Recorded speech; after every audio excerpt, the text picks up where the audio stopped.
IB Nation, welcome back to another episode of the Irish Breakdown podcast. Happy Wednesday. It is July 9th. We're one day closer to fall camp, one day closer to kickoff. But today, Brian, we are doing buy, sell, hold, which is something that we love to do. It is something for our message board, premium message board subscribers. You see it scrolling down there at the bottom of your screen, boards.irishbreakdown.com.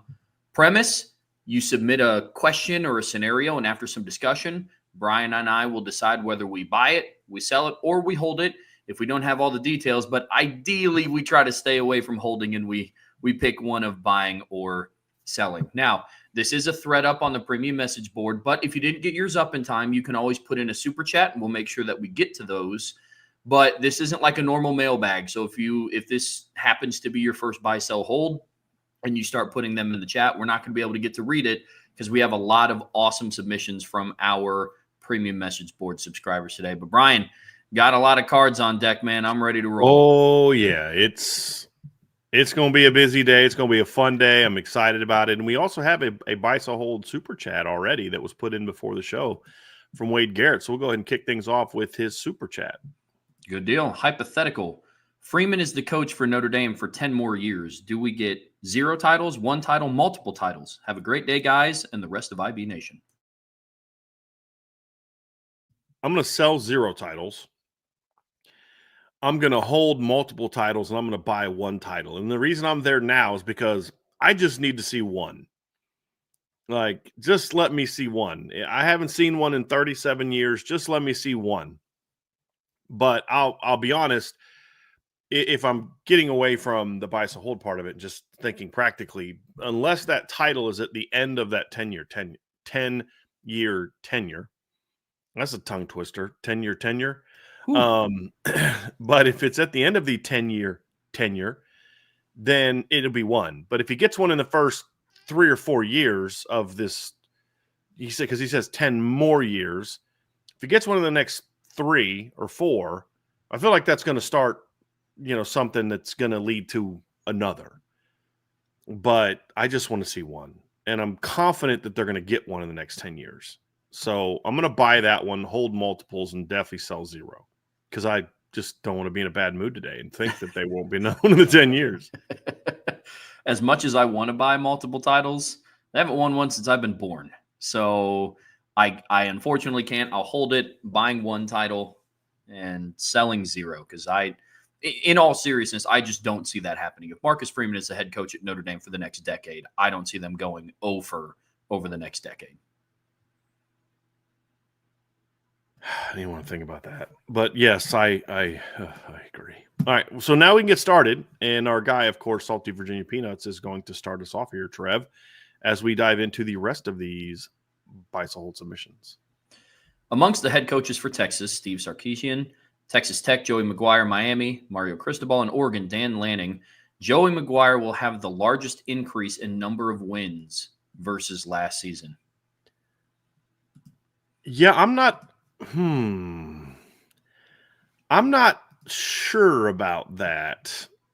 I get Texas Tech is kind of like the new hot trendy program. But they won 8 games last year. I'm not super confident that they're going to win more than 8 games this year. I think the Big 12 is pretty good. I realize that Texas Tech went out and got, a million, transfers in the portal and their quarterback comes back. And I get all that. And I understand that there's a lot of buzz about them. And, there's a lot of talk about the money they're paying to get big time recruits, which, it's funny that people get mad about that, but I'm like, how else is Texas Tech supposed to get a top recruit?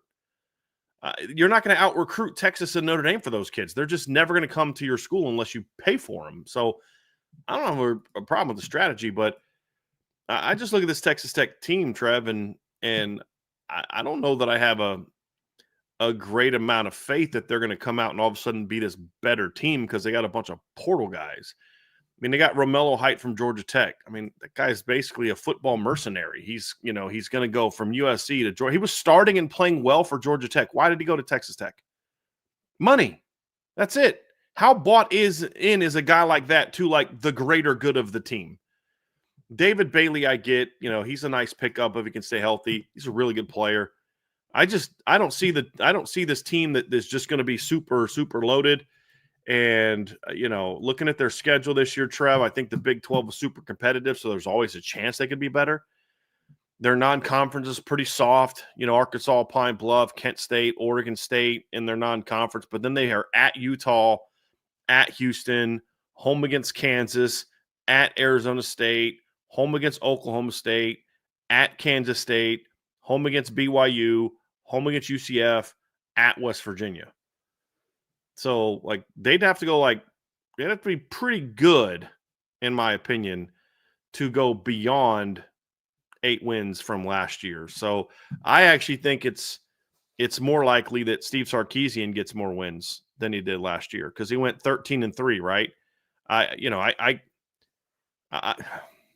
think it's either him or Lanning. And the thing with Lanning is they could go 13-0 again this year, and they just got to win one playoff game to get to 14. Or if they go 12-1 or 11-2, they get to the title game.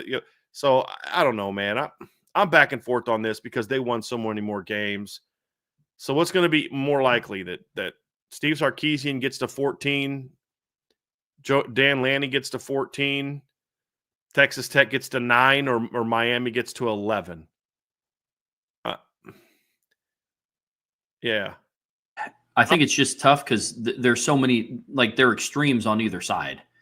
Because I get everything that you're saying about Texas Tech, and I'm on the same boat. I don't think that they're this, sleeper playoff team. I know the Big 12 is wide open, but I have a lot of questions around teams that build mainly through the transfer portal. But then on the flip side of the coin, it's the largest increase amongst the rest of the coaches. Mm-hmm. And it's if Texas Tech wins 2 more games, puts them at 10 wins, that's not making them a for sure playoff team. But, for a Texas to get 2 more wins, they probably win the national title.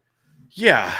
So the thing is do you think they're going to win 2 more games? Because all that Texas, Oregon, or Miami have to do is win 1 more game than last year, and they tie Texas Tech. And when you look at Texas losing 2 games in the regular season / SEC title game, they played 16 games and played in the semifinals. Yeah. So, yeah, I'm going to sell that because I think between those other 3 schools, I think one of them has at least a 1-game improvement, and I don't see Texas Tech winning more than 1 more game than they did last year, if they even get to that. So I'm going to sell that. I just need to see it. Sunlit night, 1964. Notre Dame, Texas, Clemson, and Alabama will all emerge as week 1 winners, and none of the 4 losers, not one of them, will make the 12-team playoff. Brian, we buying, selling, or holding that? I am selling that.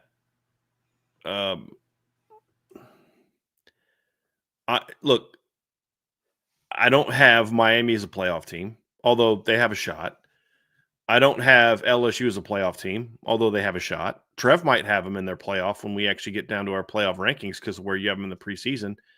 And Florida State's definitely not a playoff team to me, but I'm not discounting Ohio State just yet. I think it's certainly possible that Ohio State doesn't make the playoffs this year. It's certainly possible. They lost a lot of players from a team that still lost 2 regular season games last year. If they don't improve on what they were in the regular season last year, they're definitely not in the playoff. But I think Ohio State's still going to be pretty good, and I'm not ready to dismiss them from the playoff just yet. So I'm going to sell that. But it's not a crazy submission because the only team that I really have right now that I have as a playoff team is amongst the 4 teams that lose is Ohio State. But the other reason I'm selling this too is because I still have Ohio State winning the opener against Texas. Selling it as well. Is it for both reasons or just because you have Ohio State in the playoff? Do you have Ohio State also beating Texas? Does that or do you have LSU all beating Clemson? I don't have Ohio State beating Texas, but I still have Ohio State in the playoffs. What about LSU beating Clemson at Clemson?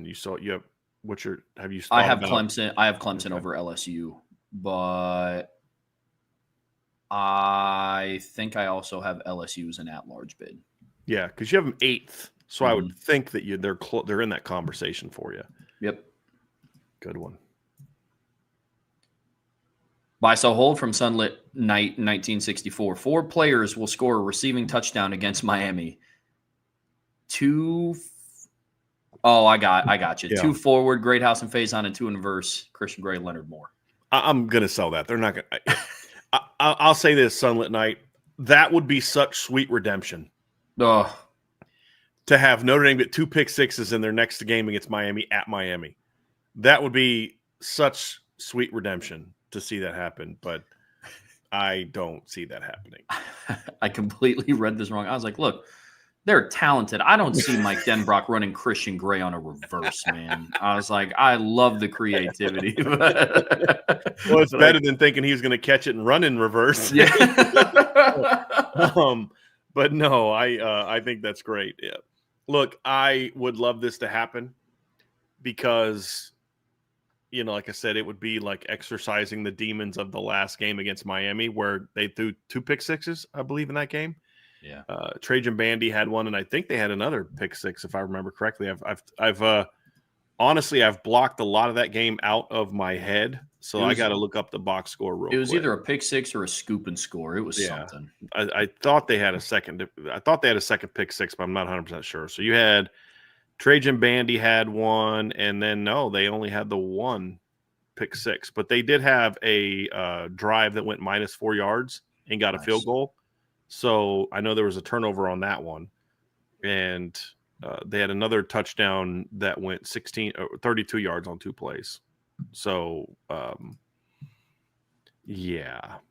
was, they had an interception that set up their second touchdown, and then they had an interception that set up a field goal, and then they had an interception that was returned for a touchdown. They also had a fumble that Miami returned for, not returned for a touchdown, but they turned into a touchdown. Their last touchdowns. That was such a miserable day. Yeah. That would be amazing. I would love for that to be a buy, but I'm selling that. Law Dog. Buy, sell, hold over 2.5 sacks against Miami. I'm going to take the under. I'm going to sell that. I think pressure is going to be more key. I don't know that they're going to get to 3 sacks. I think they'll have a lot of hits on them, but I don't know if they're going to get 3 sacks, 3+ sacks. I'm going to go under. I think they're buy, sell, hold. Jeremiah Love, 150 total yards against Miami. I'm going to sell that. And the reason I'm going to sell that is I think Miami's entire game plan is going to be on stopping Jeremiah Love.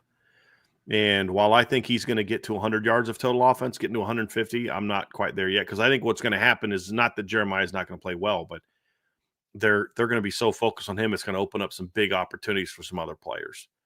And so that's why I'm going to sell that. I'm going to buy it, but I think he's going to have more receiving yards than rushing yards. Oh, okay. So, I see where you're going with this one. So you're thinking about some Clemson 2015 action on this one. Okay, I dig that. that. Law Dog again, 3+ running plays over 25 yards against Miami. I'm going to sell that. I could see them getting 1 or 2, but Miami's got a quality run defense. I think their big plays are going to come in the pass game. Then buy, sell, hold these 90s movies: Rounders, Tombstone, Jurassic Park. That's a good list. So I'm not a huge Jurassic Park fan. I'm not sure if you are, Trev. They were okay. I was never like, oh, this is so cool. Like, I don't know why. Because I loved dinosaurs when I was a kid. I loved learning about dinosaurs and stuff as a kid. But I don't know. I watched it. It was enjoyable, but it wasn't like this all-time classic that they needed to make 37 more of them after the fact.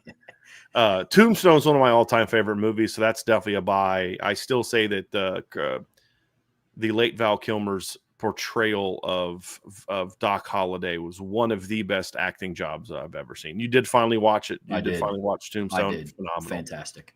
And then Rounders, I like a lot as well. I'm going to hold that one because it's not as good as Tombstone, but that's a very well done movie with some great actors. You got Matt Damon, you've got Ed Norton, you've got John Malkovich, you've got I'm forgetting his name. The guy, what's his name? The Italian guy that was in Spike Lee movies. He was in The Big Lebowski. He was what's that guy's name? That's going to tick me off.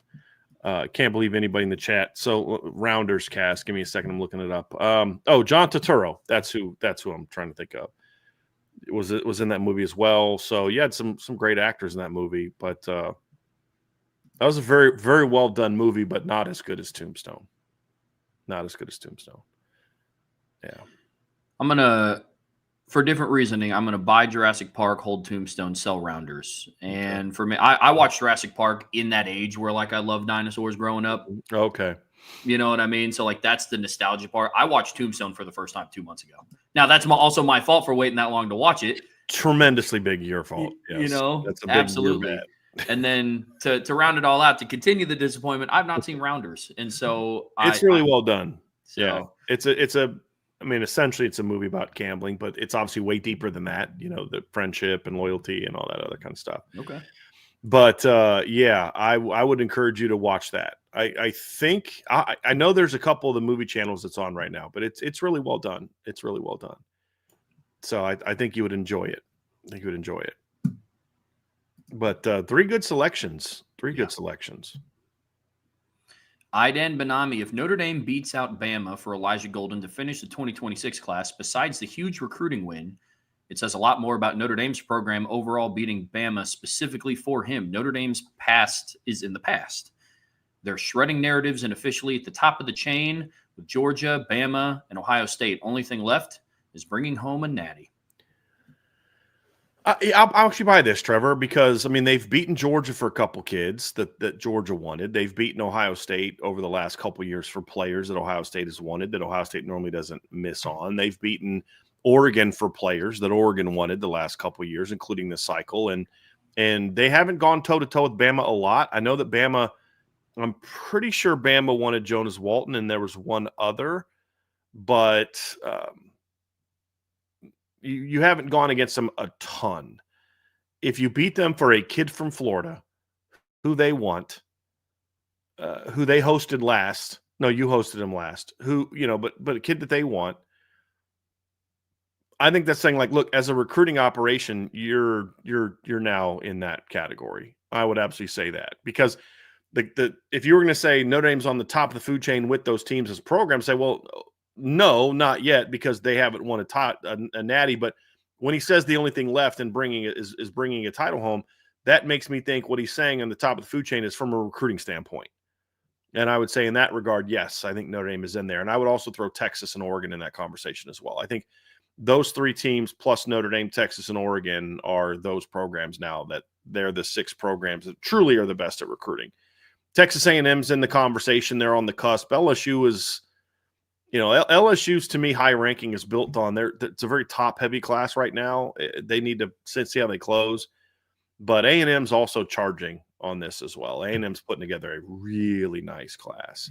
They're the only running back duo that can even sniff the Notre Dame running back duo. They got a really good running back duo in KJ Edwards and Jonathan Hatton. Where would you put Clemson? Clemson's not quite on that level at a recruiting standpoint right now, because they're doing a lot better now. And their class now is good. It's pretty good at a couple spots. It's not great at a couple other spots. They've got to close well. I thought last year's class was a nice bounce back year, but they were coming off of a couple years where they weren't recruiting really well. And to me, the difference with what Notre Dame is doing, it's not that this class is necessarily this class that's so good that it puts you on the map, because one class doesn't do that. It's this class coming after what they've done 23-25.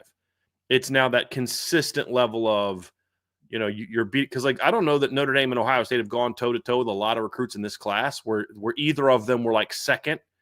There's been guys where Notre Dame was fourth or fifth, and guys where Ohio State was fourth or fifth, but not like the major player, but they have in recent years.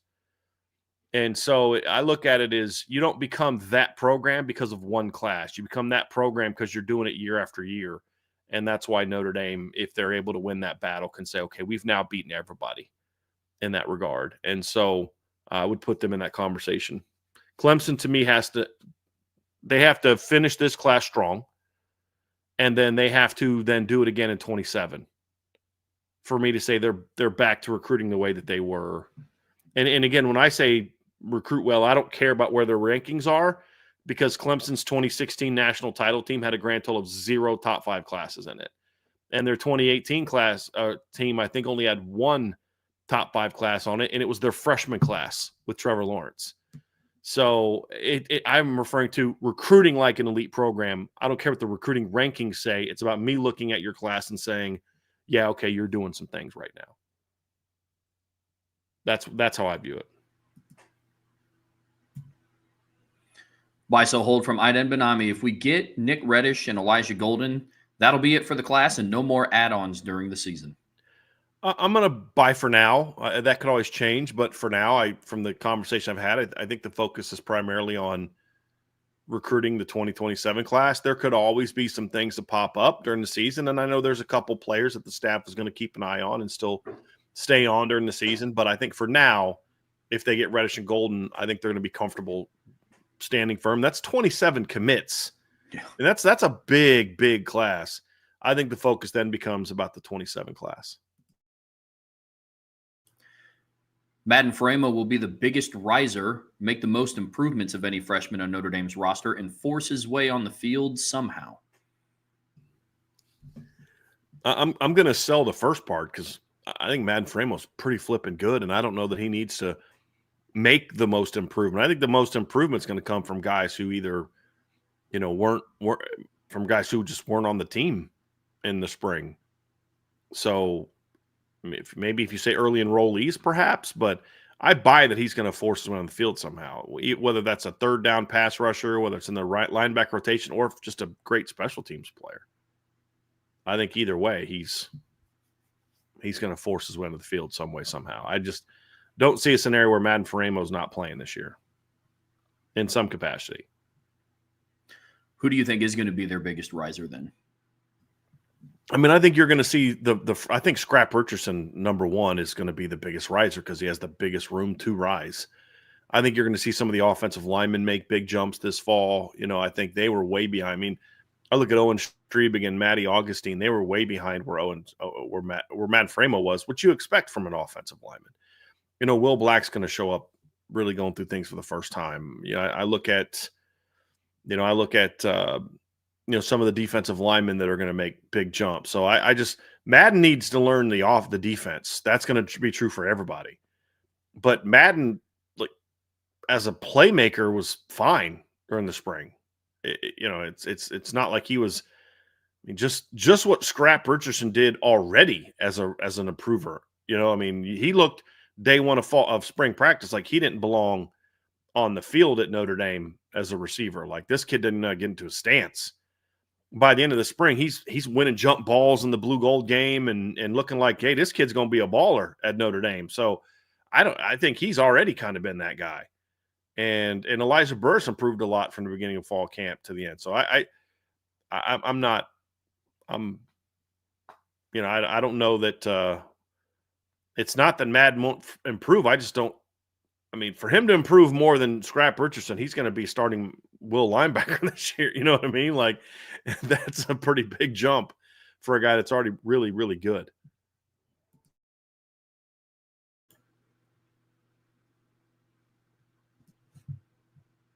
I'm curious to your thoughts on that, Trev. Like, who do you see as being the biggest riser?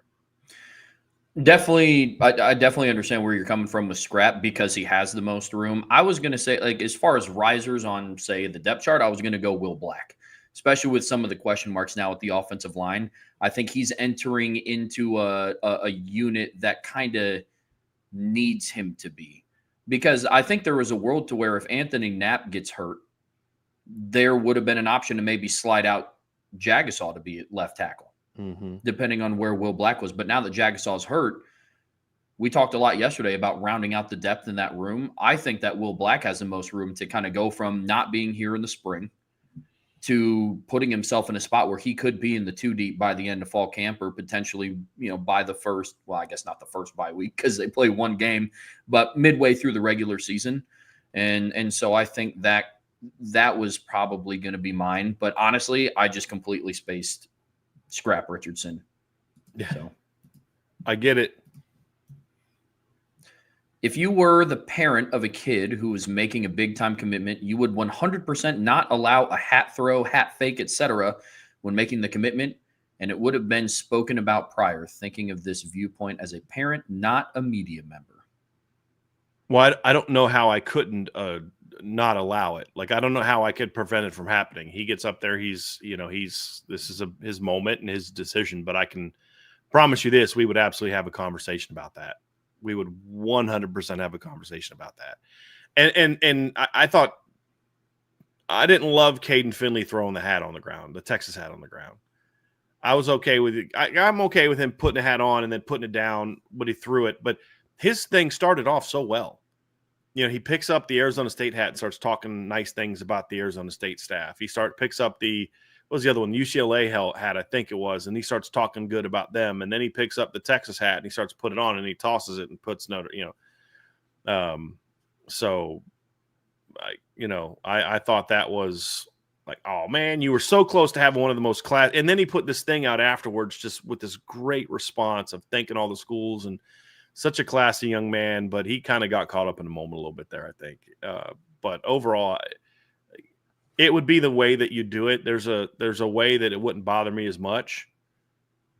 I didn't think Caden's was meant to be disrespectful to Texas, but more so to kind of create some excitement and some surprise and all that kind of stuff. But the fact that there's 97,000 crystal balls about these kids' decisions, they got to kind of do something to give a little bit of a pause. So he and I would, my son, if he was that type of player, or my daughter, if she was, that kind of athlete getting ready to go play college sports somewhere, we would definitely have a conversation about, this announcement's going to be done respectfully towards all these schools and coaches who have invested so much of their time into you. Having said that, I know how some coaches act towards kids that commit to other schools. And if a coach acted in a way that I've seen a few coaches act when a kid decommits, I'd say, you want to throw their hat, son, have at it. That's so, I mean, yeah, but that's a very small percentage. But overall, I'm not a big fan of that. But I've also seen it done in a way where, like, dude, that's so disrespectful. And then I've seen it done in a way like with Caden Finley's, and there's been others where it's like, I don't think his intent is to disrespect. Because we got to be adults too, right? And be like, okay, Trev, you've seen a kid do something with a hat, like, nah, that's disrespectful. Caden's was more, no, it's actually Notre Dame. It wasn't. I didn't take it as disrespect towards Texas. You have to be an adult in the room also and be like, look, that wasn't his intent. Maybe it wasn't delivered in the best way, but the kid wasn't attempting to be disrespectful to that team. That would require a different conversation afterwards with my son or daughter than if I thought he was being a little punk about it. And I didn't think that Caden was doing that at all. And there's been some others, and I think that's really, you have to be willing to somewhat evaluate intent. Yeah, honestly, I'm relatively impartial when it comes to this. I want whatever my hopefully future child decides to do to be respectful and to be carried out in a manner as such. But with that being said, I see a lot of people on social media at times like really dig into this aspect of a recruitment process. Mm-hmm. Yeah. And in a process that consists of, like going and doing photo shoots and holding gold bars up to your head like a phone. And, you got big old boom boxes. And like, I don't really draw the line at a hat throw. Now, I am with you of if it's respect, like if you pick it up. There's a right and a wrong way. Yeah. Screw that. There's a right and a wrong way to do that where you're clearly being disrespectful to the other program. Sure. I didn't take Caden's to be that way. Yeah. Yeah, absolutely. Yeah, I just I mean, how else are they supposed to create suspense in this current era of recruiting? Like, it's very rare that a kid goes into a decision and you don't know who he's going to pick. It's very rare. Yeah. And so, I mean, yeah, if you as fans don't want to do that, then stop begging for all this information about where a kid's going to commit, and then they won't have to do that. So, yeah. Jalen G, Noah Burnett, or Eric Schmidt will have a higher 2025 field goal percentage than Mitch Jeter in 2024. I buy that, Trev, and that's part of me wants to say, okay, which Mitch Jeter are we referring to? Because there really was two Mitch Jeters last year. There was the Mitch Jeter that was money against Texas A&M, and then there's the Mitch Jeter that was excellent in the postseason, and then there's the Mitch Jeter in between where after Texas A&M he made 3 field goals out of 6, 9. He went 3 of 9 down the stretch. But at the beginning of the year and at the end of the year, when he was healthy, he was 10 of, he was 6, 3, 5, 7, 10 out of 12. No, actually, yeah. 3, 4, 5, 6, 7, 8, 9, 10 out of 3, 6, 9, 11, 12. Now, I'm doing the math here wrong because he had he only had 2 misses. He had a miss against Indiana that was blocked, and he had a miss against Ohio State. That's the Mitch Jeter that Notre Dame got from South Carolina, who was a 90+% kicker. The 3 for 9 in between was all about his injury. So, but at the end of the year, he still went 13 of 21 for 61-something%. I absolutely think that whoever the starting kicker is this year, and I would imagine right now that it's going to be Noah Burnett, is going to be better than that because, that's kind of what he's been his whole career. He was 71.4 last year. He was 95% the year before that, and he was 71.4 the year before that. So his worst year was still 10 points higher than what Mitch Jeter was last year, if we take the entire season. But I think that's very misleading. I'm a buy, but it's very misleading because I just don't think people appreciate how good Mitch Jeter was when he was healthy. And some of them were blocked. Right. I don't the 60+ yarder. Yeah, I don't count that one because there could have been no defense, and I don't know if Mitch Jeter hits a 63-yarder for a game winner. That's just that's a tough one. I am going to buy it just naturally because the odds are it will be better. Because if it's worse, something's got to change. I'll tell you that right now. Yeah. D-Troll. Yeah. D-Troll Hunter, assuming everything's scaled, including player size, nutrition, etc., you would take the 1988 roster over the 2025 roster. Oh man. Yeah, I would. It's a more certain roster. Leonard Moore's a great player. Todd Light was better at that stage in his career. They were both sophomores going to that season, but Todd Light was amazing. Jeremiah Love is phenomenal. But that team in 1988 had Rocket Ismail and Ricky Waters. You know what I mean? Like they had 5 running backs. So when we talk about how deep this running back room is, Notre Dame's 1988 roster had, I believe, 5 running backs that were drafted. Let me just look this up real quick. I'm pretty sure that I'm correct on that. Like guys that played. So in 1988, you had Anthony Johnson that got drafted. You had Rodney Culver got drafted. Ricky Waters, who was playing receiver, got drafted. That was only 3. So Tony Brooks didn't get drafted because he had some injuries, but he was very good. And then I don't think Mark Green got drafted. Let me go to Notre Dame's draft history real quick. I don't think Mark Green got drafted, but let me look real quick. So let me look at their 89 draft. No, he didn't get. Yes, he actually did get drafted. So you had another one. So you had Mark Green got drafted, Anthony Johnson got drafted, Ricky Culver got drafted, Ricky Waters got drafted, and Tony Brooks was their leading rusher that year, and he didn't get drafted because he had some injuries. So that team was pretty loaded. And defensive line, you had first second round draft picks. That team was absolutely loaded, and we know more about that team. And if you're talking about to scale, you're scaling Tony Rice to a more modern style of play.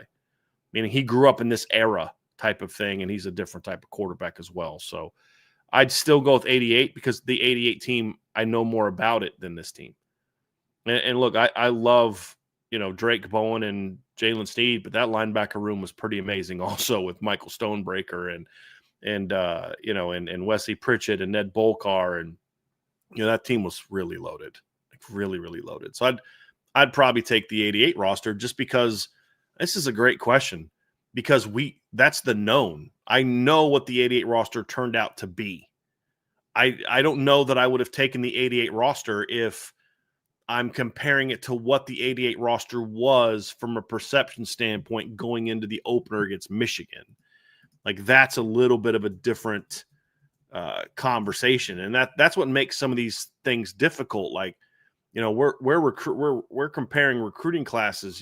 We don't know what this class is actually going to look like. Meaning, even if I told you they're going to get Nick Reddish and Elijah Golden, just for argument's sake, we still don't know how this class is going to ultimately end up, because some guys get better as seniors, some guys don't get better as seniors, some guys get worse as seniors, and then that changes how your class is going to be. I remember watching Taylor Devers' junior film and thinking, how are you offering this kid a scholarship at Notre Dame? Like, and then you watch a senior film and you're like, oh, they saw something, because Taylor Devers' senior film was really good. And so there's a lot of those things. But, like, we know what that team was, Trev. I mean, we know what it turned out to be. If you were to say, well, how about what that team was preseason? I said, I don't know if I had an opinion as a 10-year-old based on what that team was in the preseason. I can only tell you what they were going back. And Notre Dame was the preseason number 13 team in the country going into that year. So probably if I was going back, they were coming off of a year in which they lost their last 3 games, including getting blown out in the bowl game at the end of the year. So I probably wouldn't have had an opinion. That would have been a much better question for like a loose emoji type of thing. But just on what we know about what the 88 roster was at the end of the year compared to what we think the 2025 roster, I got to go 1988. But I'll tell you what, Detroit Hunter, ask me this question again after the season. Like, ask me this question, because I'm comparing a kid at quarterback who I think is going to start, who has literally never thrown a college football pass, to a kid that in his last 2 years at Notre Dame had 12 wins over top 15 teams. Think about that. Including, I think it was like 7 top 10 teams. That had 2 wins in his last 2 years over a team ranked number 1 at the time of the game. So, I mean, that's who Tony Rice was. How can I possibly compare CJ Carr to Tony Rice? I mean, Tony Rice in his last 2 years as starter, Trevor, went 24-1. Their only loss was to the national champions in 89 on the road. I mean, like, think about that. Like, how can I possibly compare that? In 1989, that football team beat Michigan. So this is a crazy stat. So in 1989, Notre Dame beat, at the end of the year, number 2 Miami. They beat number 4 Michigan. They beat number 5 West Virginia and number 7 USC that year. Like, that was Notre Dame wins. So that's 4 top 10 teams. And then in 1989, Notre Dame beat number 18 Virginia, number 7 Michigan, number 4 Colorado, who was ranked number 1 when Notre Dame beat them. They beat number 8 USC, and they also beat number 15 Penn State. So in 2 years, Tony Rice had 7 wins over top 10 teams. How can I possibly compare CJ Carr or Kenny Minchey to that? Like, I can't. So that's what I say. Ask me again after the year. And I love the fact that he says everything is to scale, because that makes a big difference. But yeah, that was and no, Tony Rice's stats weren't underwhelming. They were very whelming for that era, because option quarterbacks all the time threw more interceptions than touchdowns. You have to look at the rushing as a big part of that, because he was an option quarterback. So you don't define Keenan Reynolds at Navy by what he did as a passer. You define Keenan Reynolds as what he did as a rusher. So that's kind of my point on that. But it's just hard to compare a team that we haven't seen their starting quarterback play meaningful down to a team whose starting quarterback went 24-1 over a 2-year span, had 7 wins over top 10 teams. That team had a top 5 draft pick at corner. So, like, I'll see your Leonard Moore and raise you a Todd Light. You know what I mean? I'll see your Jeremiah Love and raise you a Rocket Ismail and a Ricky Waters. You know what I mean? Like, it's so, that team had a first-round draft pick at left tackle. Like, yeah, I don't know what this team's left tackles are going to be. So those are all things that I point to and say, ask me this question again at the end of the year, and I'll have a much better sense of a more proper evaluation. Because if you were to say, what about what we thought of those guys before the season, I wouldn't have the same opinion of Tony Rice going into the season. He's a starting quarterback coming off 3 straight losses. and so that's what makes it a little bit hard to evaluate that in that regard. I legitimately don't have an answer for this one. I guess I got to hold. I mean, because if we're just going off of resume, then I would then also take all of their other national championship rosters over the 2025 roster because we know what they did if everything was scaled. Right. Like that's tough, and I've said it before on the show, like outside of watching old games where I know the outcome, I didn't watch them play. Like that's hard. I agree with what you're saying about CJ Carr, but then there's the argument of like, if everything was to scale, I mean, Tony Rice was recruited to Notre Dame to be an option quarterback, and there are still option quarterbacks out there. So it's like, would he come to Notre Dame in 2025? If he grew up in today's era, though, he wouldn't have been that type of option quarterback because he had a cannon for an arm. That's my whole point, is he would have grown up in more of a spread offensive era. He would have been taught the game a different way. And like you put him, he'd be more of a, I don't want to say this, like he'd be more of a Lamar Jackson than he would be a Keenan Reynolds. And I'm not saying he'd be as good as Lamar Jackson. I'm just saying like Tony Rice had arguably the strongest arm I've ever seen from Notre Dame quarterback. I mean, he just had an absolute howitzer, but it's kind of, like he wasn't Jamel Holloway. Like Tommy Frazier flat out, if it would grow up in today's era, would be a Taj Boyd type of quarterback. If he grew up in today's era, Jamal Holloway would have gone to Navy or Air Force or Army. You know what I mean? Like there's different types of options, Tanner, what's his name? The other quarterback in Nebraska, Gill, I forget his first name, but he would have been an option quarterback. Tommy Frazier would not have been. Tommy Frazier, if he grew up in today's era, would have been more of a spread, like Taj Boyd type of run throw type of quarterback. And that's how I feel Tony Rice would have been. So, but like I said, it makes it difficult to look at it because, and it's not just that they won a title, Trevor. It's like, so I don't know that I would compare every team that won a title that way.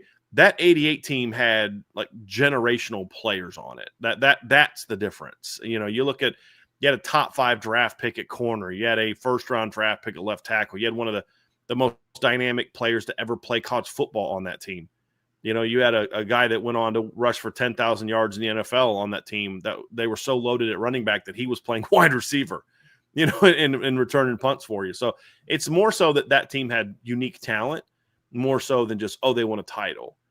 Because there's some title teams that I would look back and say, I'll take a shot on this year's Notre Dame team than I would, this other team that won a title for some other eras or for Notre Dame. So, but that's what makes it tough. But it's also what makes it fun to have these conversations in the offseason, because there is so much subjectiveness to these conversations. Yeah. Detroit Hunter with another buy so hold. Aiden Childs will go as far as the Michigan State improves on the offensive line in year 2 under Coach M. Yeah, I definitely buy that. Look, I don't even ask me. I think McCulsick, I think is how you say his name. I actually, Trev, we talked about this last week when we did our receiver rankings. I really like this Michigan State team. I like skill wise on offense. I do. I think there's a lot of talent. I think that a lot of the issues that Aiden Childs went through last year were great learning lessons. Like there were moments he looked really good and moments he looked like a first-year redshirt freshman starting quarterback. And you look at the offensive line, they got 4 portal guys they brought in on the offensive line. You're going to have a new running back, so that's part of it as well. But look, I think their defense has to get better. But at the end of the day, I'm comfortable saying that this team is going to go as far as Aiden Childs is going to take them, and Aiden Childs is going to go as far as you have an improved offensive line that can give him time to throw the football and give them some semblance of a rushing attack. And because, like, look, the kid's a great player, Trev, but he's not the kind of player that's just going to say, okay, well, we can't run the football. And they ran for 115 yards last year. We can't run the football, but he's so good and our receiving core is so good it won't matter. We're still going to go out there and win a bunch of games. I think that's a little unfair to ask of him. So, no, I don't think he's going to be able to do that by himself. So the O-line is going to play a big role in that, just as I think that the defense is also going to have to play a big role, because if Michigan State's going to have to go out there and score 40 points a game to win, they're not going to win a lot of games. Not that their defense was like that bad last year, but they're going to have to be better than what they were. It gave up 26 points a game last year. Got to be better. Just do. It is more likely that Indiana makes the playoffs again than LSU makes it for the first time. Buy, sell, hold. Ooh, this is a good one. Because Trevin, my preseason ranking, I have Indiana ranked higher. So based on that, I would say it's more likely. I think Indiana's schedule is tougher than it was last year. I still don't think it's as tough as LSU's schedule. I mean, let's go through Indiana's schedule real quick, Trev. So let's see. Let's pull up the old Hoosiers here real quick. So go to the Big Ten, go to Indiana. So Indiana this year, we've gone through their schedule again. I'm going to pull up LSU as well. So Indiana this year, Trev, in 2025, plays Old Dominion, Kennesaw State, Indiana State. They get Illinois at home. So it's a tough game, but it's at home. They get Iowa on the road. That'll be a tough game. Then they have a bye. Then they have at Oregon, which will be a very tough game. Then they're home against Michigan State, home against UCLA, at Maryland, who I don't think is very good. Then they're at Penn State, then home against Wisconsin and at Purdue. So that's not an easy schedule by any stretch of the imagination, but I don't know that I would say that that schedule is harder than playing at Clemson, home against Florida, at Ole Miss, home against South Carolina, at Texas A&M, at Alabama, home against Arkansas, and at Oklahoma. So it really comes down to me is I think Indiana has a little bit more of a clear path to the playoff than LSU, but but at the same time, I do think that if LSU's transfers get up to speed well, especially in the secondary, then I think this team is going to have a chance to be a playoff contender. Because the thing about their tough schedule is, a lot of chances for losses, Trevor, but that's a lot of chances for big wins. If LSU's 10-2 at the end of the regular season, they're in the playoff. I don't see how they're not in the playoff. I mean, if they're 10-2 at the end of the year, Trev, so let's say they lose to Clemson and they lose either, pick one, Trev. Do they lose at Ole Miss, at home against Texas A&M, or out Alabama? Pick one of those three. They got to lose one. At Alabama. All right, so that means they would still beat Florida at home. They'd still have a win at Ole Miss. They still have a win against South Carolina. They'd still have a win against Texas A&M. They'd still have a win at Oklahoma. They still have a win over Arkansas. That's a playoff team. Like at 10-2, LSU's a playoff team, unless some of those teams we talked about are just far underachieve. And I don't think they all will. Indiana at 10-2 may not be a playoff team if they lose to Penn State and Oregon. What Indiana needs to happen, Trevor, is they need their 10-2 to be, you get upset early, like you lose at Iowa and Oregon, and then you go on a run that includes winning at Penn State and beating Wisconsin and beating Michigan State. Like they're going to need something like that to happen, as opposed to you lose to the only two good teams you play. Because last year you could say, well, you lost the only good team you played, but you still had 11 wins. They're not in at 10-2, in my opinion, against if their losses are to Penn State and Oregon on the road. That's why I say that. But I don't know that LSU can go 10-2 against that schedule. That's the other part. Is if they're both 10-2, LSU's in. I just don't know that LSU is going to be able to go 10-2 against that schedule. I'm going to sell this for now. I think the jury's still out on Indiana because last year's such a rough sample size.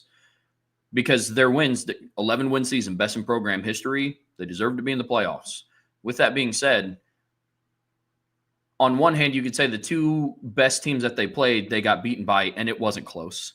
But then those two teams also played for the national championship. So I don't have a gauge of – because they either played – and their margin of defeat was less than Georgia was against Notre Dame. Now, that game was not as competitive, but you get the point, right? Like, big picture, big picture, but Indiana had to score a touchdown, recover an onside kick, score a touchdown, convert a 2-point conversion to then still lose by 10. No, I get that, but what I'm saying is like when you're only losing to those two teams, and you're not even losing by like 40 points, you still have a pretty impressive resume to look back on. No, absolutely, especially because their wins were so dominant.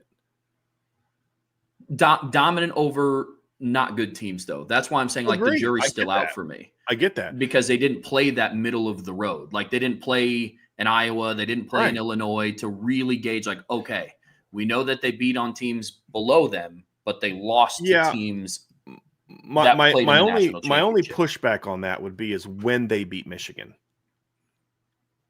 because they beat Michigan like the week before they played Ohio State, right? I mean, they played Michigan, they beat Michigan, and then 2 weeks later, Michigan beat Ohio State.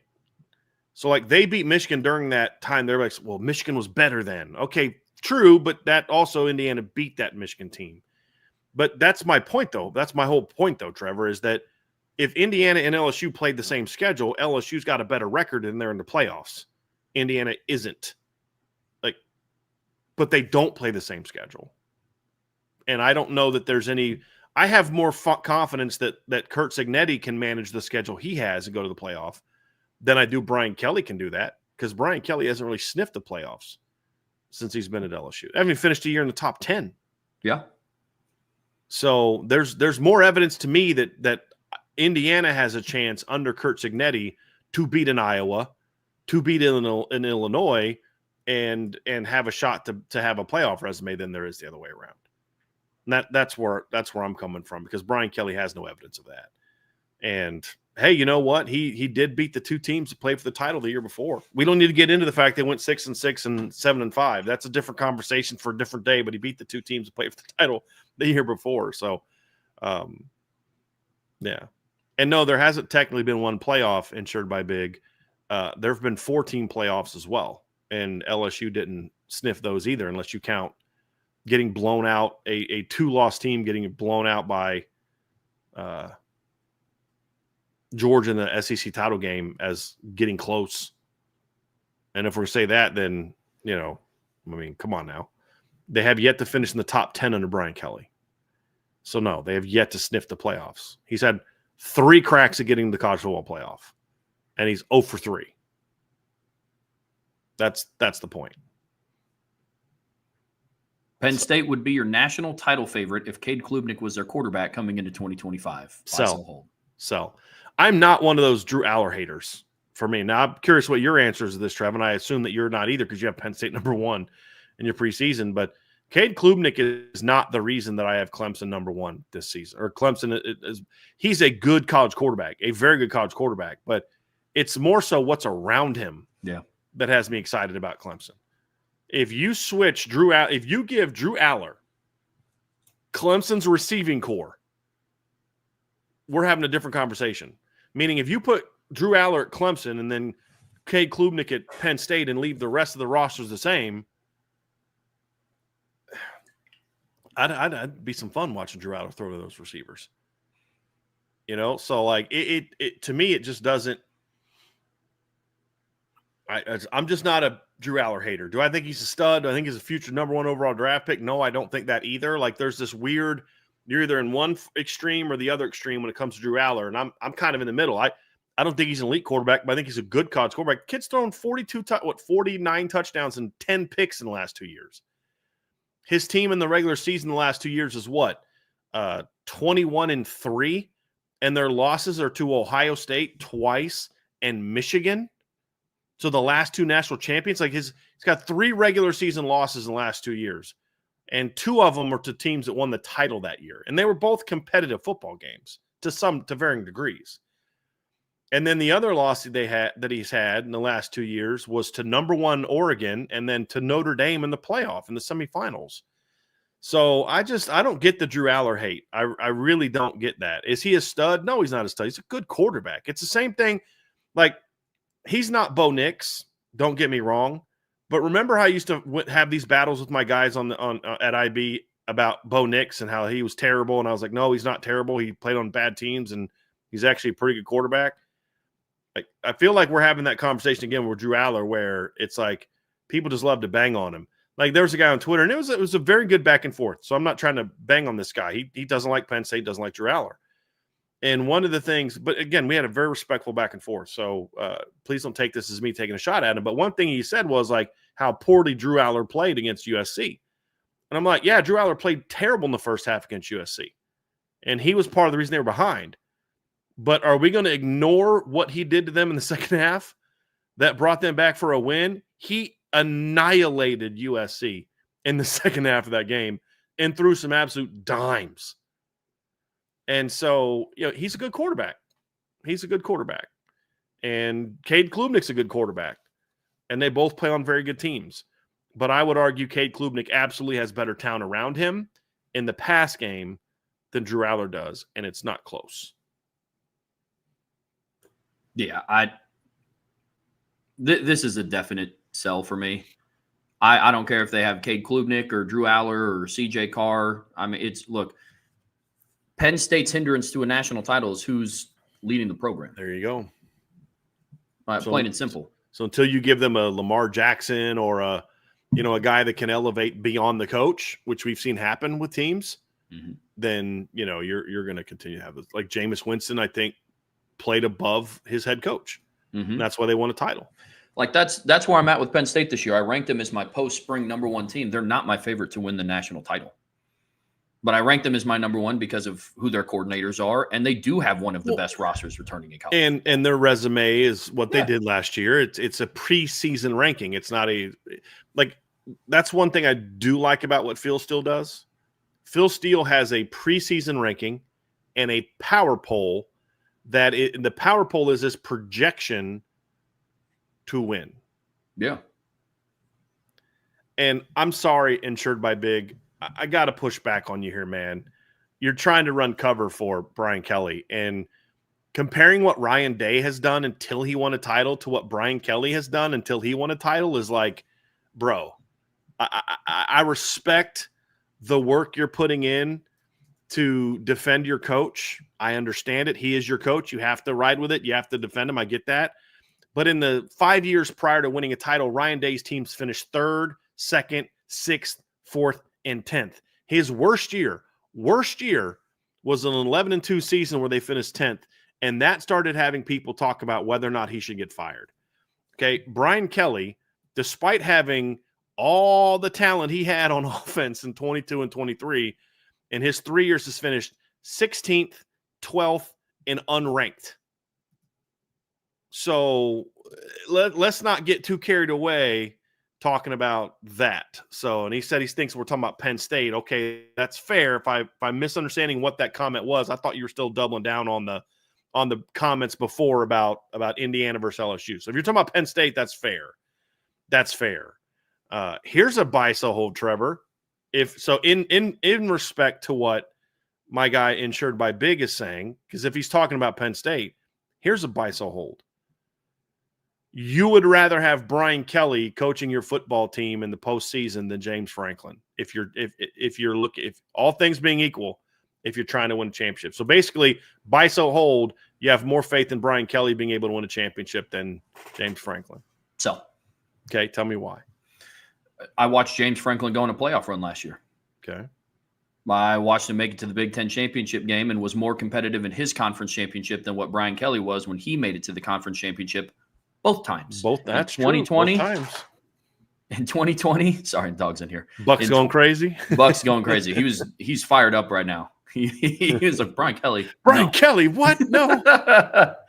But look, we've seen on the big stages, like a sample size at Notre Dame, what happens with Brian Kelly. And look, I know a lot of the pushback is going to be, well, Penn State played against, Boise State.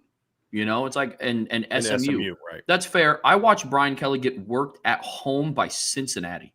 So what you're saying is it's also the fact that this Penn State is just more competitive. Yeah, they lost to Notre Dame, but they battled Notre Dame, whereas Brian Kelly's teams got destroyed in those situations. Yeah.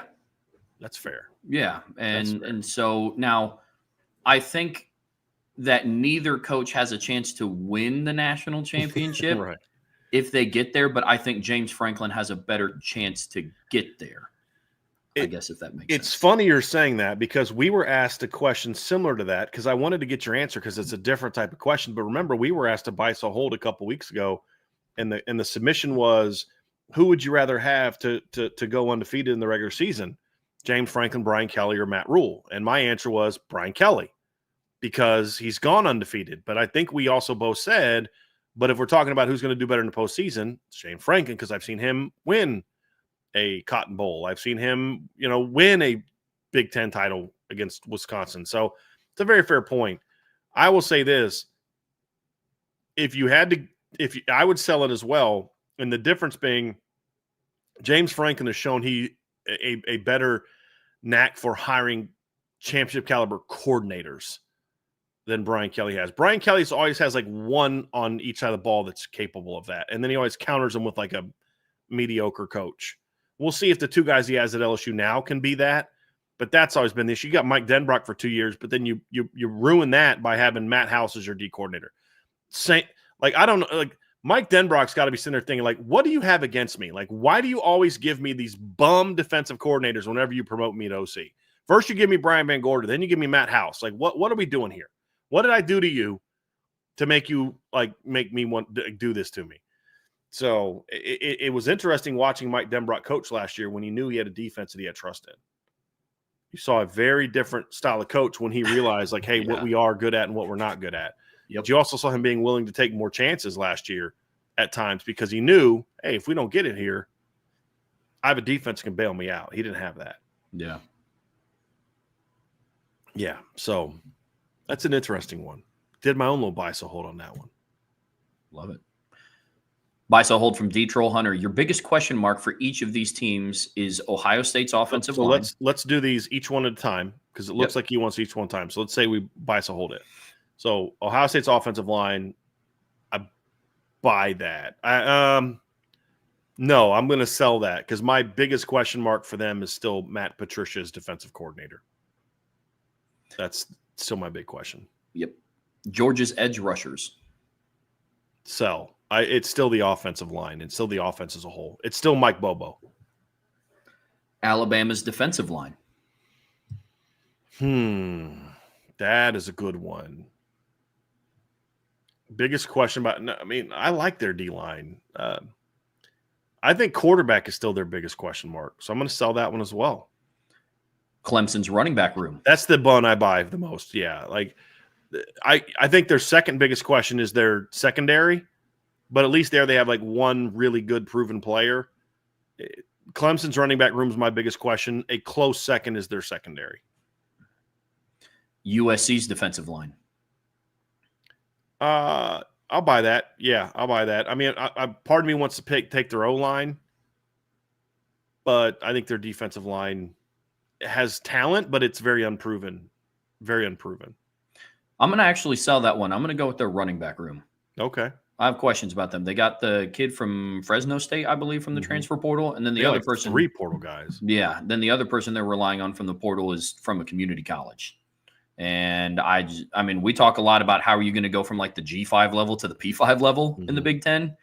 I mean, we're talking about complete division changes here. And I think that's a question mark, especially when you're going from Woody Marks and Quentin Joyner to them. I mean, I'm high on their pass catchers this year, but I think they need to establish some sort of ground game, and I think that's super questionable. I would say, Trevor, in theory, that shouldn't be that big of a concern in theory because USC doesn't really rely on the run. However, that's when you've had Baker Mayfield, Kyler Murray, Jalen Hurts, Caleb Williams at quarterback. They could carry a team that didn't run the ball that well. That's not who Jaden Maeva is, in my opinion. Nope. So that's a good one. That's a very good one. Texas's defensive line. I'm selling that one. Their offensive line's a bigger question mark to me than their defensive line. Yep. Replacing 4 starters, aren't they? Yes. Yeah. Yeah. Oregon's secondary.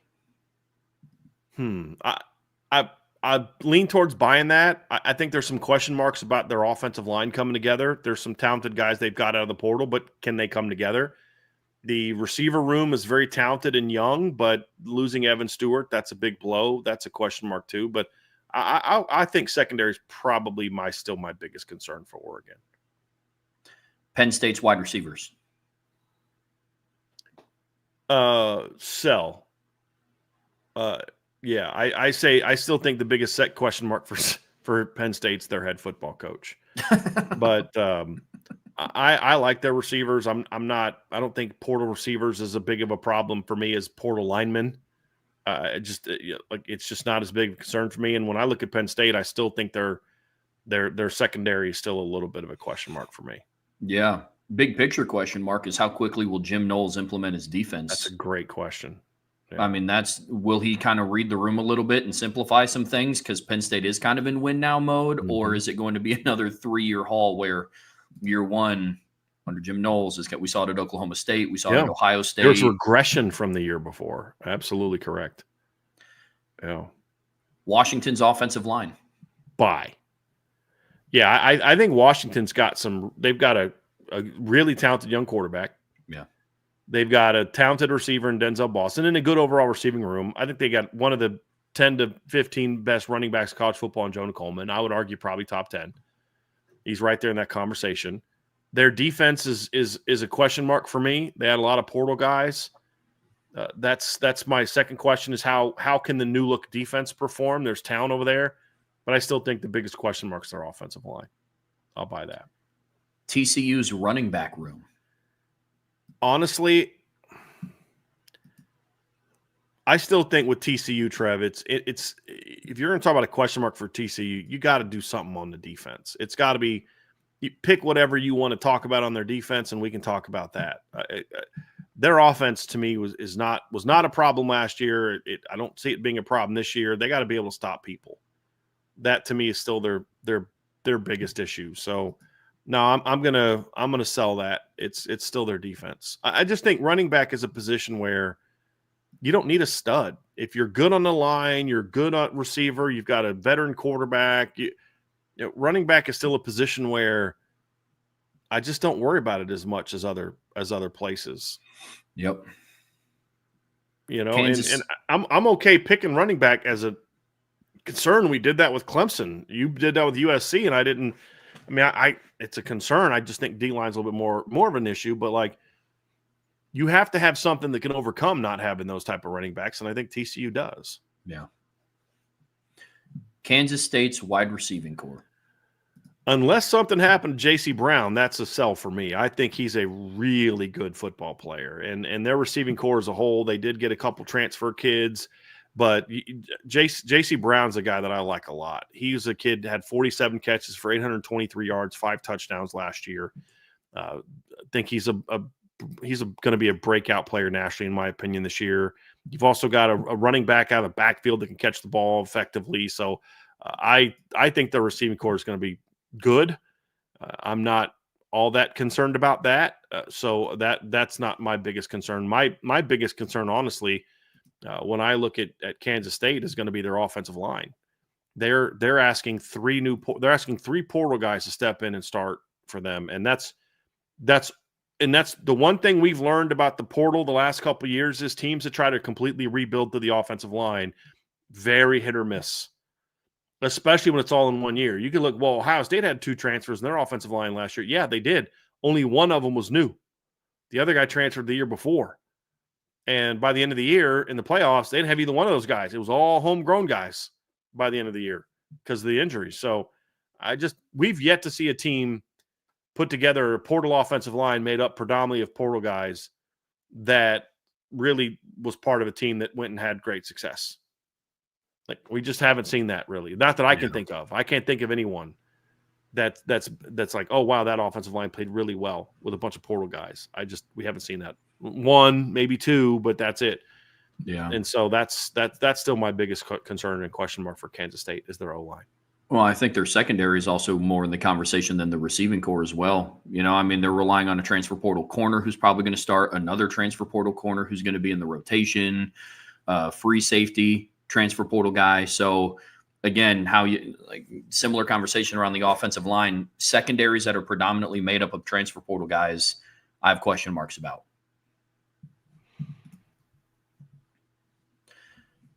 B-Jammin' 41. There will be no Indiana teams this year. No team who is below 500 in 2024 will be ranked in the top 15 in 2025. Huh. So no team that ranked below 500 will finish in the top 15. I'm going to sell that. And I don't know who the answer is. But here's where I look at it, Trevor. I'm just going to list some schools that are in this conversation for me. I'm going to go by conference. Virginia Tech, NC State, Florida State, Kansas, Utah, Washington, Michigan State, very, very outside on that one, but they're in my conversation. And then let's get down here. Oklahoma. And those are all teams that I look at and say, I think those teams to some degree have a chance to go from having a losing record last year to a potential playoff team. Like, those are just the ones that we know of. Like, you could look at, I mean, what's West Virginia do this year under Rich Rod? So I look at those teams, and especially a team like Utah, whose season was just completely derailed by injuries. And you look at the changes they've made, there's still a lot of talent at Utah, and they brought in some talented players. I could easily see Utah emerging as one of the two best teams in the Big 12 this year. So the Big 12 alone could negate that, but I just think there's, like, I mean, who saw Indiana coming last year? That's part of the conversation too, Trevor, is who saw them coming. That's where I separate this submission, because I sell that there won't be a team that was below the 500 that won't be in the top 15 in 2025, because like that kind of happens kind of regularly, where a team the year before just has a good rebuild year, they catch fire one year, et cetera, et cetera. What made the Indiana run so impressive, they were perennially like the worst team statistically in FBS history. Right. They were like the first team to 700 losses. They had lost like 9 straight postseason appearances. And when I mean postseason appearances, I don't mean in the playoffs. I don't mean in the New Year Six. Yeah. I mean in the Idaho Potato Bowl. Right. Like they were bad. Yeah. You know, like it was a good year for Indiana was when they just put up a fight. Like, right. You know what I mean? That's what made it so impressive, not just because they were below 500 and then did what they did. And so I buy that there will be no Indiana type of team this year in that sense, but I sell the second part. Yeah, I mean, and we've seen it a lot recently, Trevor. I mean, Colorado last year went from 4-8 to 9-4, and if Colorado beats Kansas in a 31-28 game, and let's just say they would have played better against Kansas late in the year, I mean, they're not, you know, I would even say even if they beat Kansas State at home, they're in a shot to be a top 15 team last year going into the bowl game. So we saw Michigan State under Mel Tucker was 2-5 in 2020, and then went 11-2 the next year, and you know, was a top 15 team. So yeah, I mean, it's not a completely uncommon thing. TCU in 2021 went 5-7. The next year they played for the national title. That's right. It's a good point. I mean, it's not super uncommon. It's really not. Michigan in 2021, like the team in 2020 was another team that was just awful. Awful. What gave Indiana more prominence was the fact that Indiana was in the playoff. In the past, we'd be talking about, you know, the story wouldn't have gotten as much love because we wouldn't have been talking. They'd have been talking about it'd be talked about similarly the way Kansas was talked about back in, you know, when they made was it the Orange Bowl under Mark Mangino, you know, Todd Reesing a quarterback. So it'd be something similar to that. Another team that didn't really play anybody in the regular season. And so I think there will be that. There will be no Florida State teams this year. No team who is in the top 10 in basically 2024 will be below 525. So let's look at the final top 10 teams in the AP poll last year. Ohio State, no. Notre Dame, no. Oregon, no. Texas, no. Penn State, no. Georgia, no. Arizona State, no. Boise, no. Tennessee, no. Indiana, no. That would be my guess. But I don't want to put it past Tennessee having a big drop down year. And I'm not predicting it. I'm not at all. But there's something like the whole thing with Nico is going to do one of two things at Tennessee. It's going to completely galvanize that football team, and they're going to come out this year and play like gangbusters, which right now is my prediction. Or B, it's a symbol of a bigger problem within that program, and it wasn't a Nico problem as much as it was a Tennessee problem. And that continues to snowball, and they continue to have bigger issues, and that team gets upset by Syracuse in the opener. Then they lose at home to Georgia. They lose at Bama. They lose at Florida. They lose at Kentucky. Oklahoma or Arkansas beats them, and all of a sudden that team falls apart and they're 5-7. I could see that. I'm not predicting it. I mean, and look, Arizona State 3-9 one year. Like Indiana wasn't the only Indiana last year either. I mean, Arizona State was every bit as bad as Indiana was. They were 3-9 a year before and finished 11-2 and won the Big 12 championship. So, and you can even argue Arizona State's run was even more impressive because their regular season record wasn't as good, but they won their league championship and were more competitive in their playoff game against Texas than what Indiana was against Notre Dame. So, I mean, we saw it twice last year. I didn't see Florida State coming, so it's hard for me to look at those teams and say that. But, I mean, Arizona State, Boise, and Tennessee, to me, are all teams that I could see kind of falling off a cliff this year. I don't predict that it will, but I think it could happen. Last season, Florida State's downfall was more shocking to me than Indiana's rise. I'll say that. Agree 1,000%. Because that was something that I just, in a million years, I couldn't have seen coming. If you'd have told me before the season, what do you think there's a better chance of? Arizona State and Indiana make the college football playoff, or Florida State goes 2-10? I'd have said those teams make the playoff. Yeah. There's no way Florida State goes 2-10. I would have thought you were nuts. Because we looked at their schedule, Indiana's schedule, and be like, I mean, there's a chance they, kind of, exactly. Well, and there's a breakdown for what you could – hey, they get Kurt Cignetti. He has a track record of being successful against these kind of teams. Right. You look at the portal guys he's brought in. There's chemistry there. But I didn't have it on my bingo card that Florida State was just going to, quit. That's something that you can just never predict. And that was insane. Yeah. There's a better chance 5 teams on Notre Dame's schedule finishes ranked in the top 25 than only 1 team ranked. Oh. Yeah, I'll buy that. Buy. I don't think there's going to be 5, and I don't think there's going to be 1. I think it's going to be in between. But I'll be shocked at the end of the year if more than one of Miami, Texas A&M, NC State, Boise State, USC, Navy are not ranked. I'll be shocked if 5 of those teams are not ranked. Pitt, you could throw Pitt in there. I don't see that. But I also don't think 5 teams are going to. I think 4 opponents in my preseason top 25. I have Miami, A&M, Navy, and Boise. Miami, Texas A&M, Boise State, Arkansas, and Pitt will all be 1-score games in the fourth quarter. Sell. Definite sell. They won't all 5 be that way. I mean, how many games were 1-score games for Notre Dame in the fourth quarter last year? So at some point in the fourth quarter. So A&M was Northern Illinois, Louisville for 2.5 minutes. Because they made it a 1-score game, and Notre Dame went right down the field and scored on 3 plays. Mm-hmm. And then they scored again late to make it a 1-score game.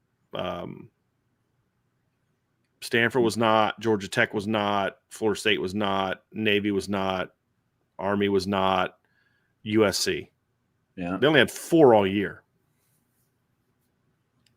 So, I mean, Notre Dame only even had 2 playoff games that were – 1 playoff game that was of their 3 playoff wins, only one of those was a 1-score game in the fourth quarter. Notre Dame had a double-digit lead in the fourth quarter the entire game against Indiana and Georgia. Yeah. So I'll sell that. That to me, that would tell me this team regressed. Yep. Jay Fish with a buy-sell hold. Based on your evaluation of the following players coming out of high school, pick 2 buys, 2 holds, and 2 sells. Think of filling out a depth chart. Starters, backups, and third stringers. Tosh Baker, Blake Fisher, Emil Wagner, Charles Jagasaw, Gerby Lambert, Will Black. My 2 buys are Jagasaw and Black. My 2 holds are Lambert and Fisher, and my 2 sells are Baker and Wagner. They were all 6 really good prospects coming out of high school.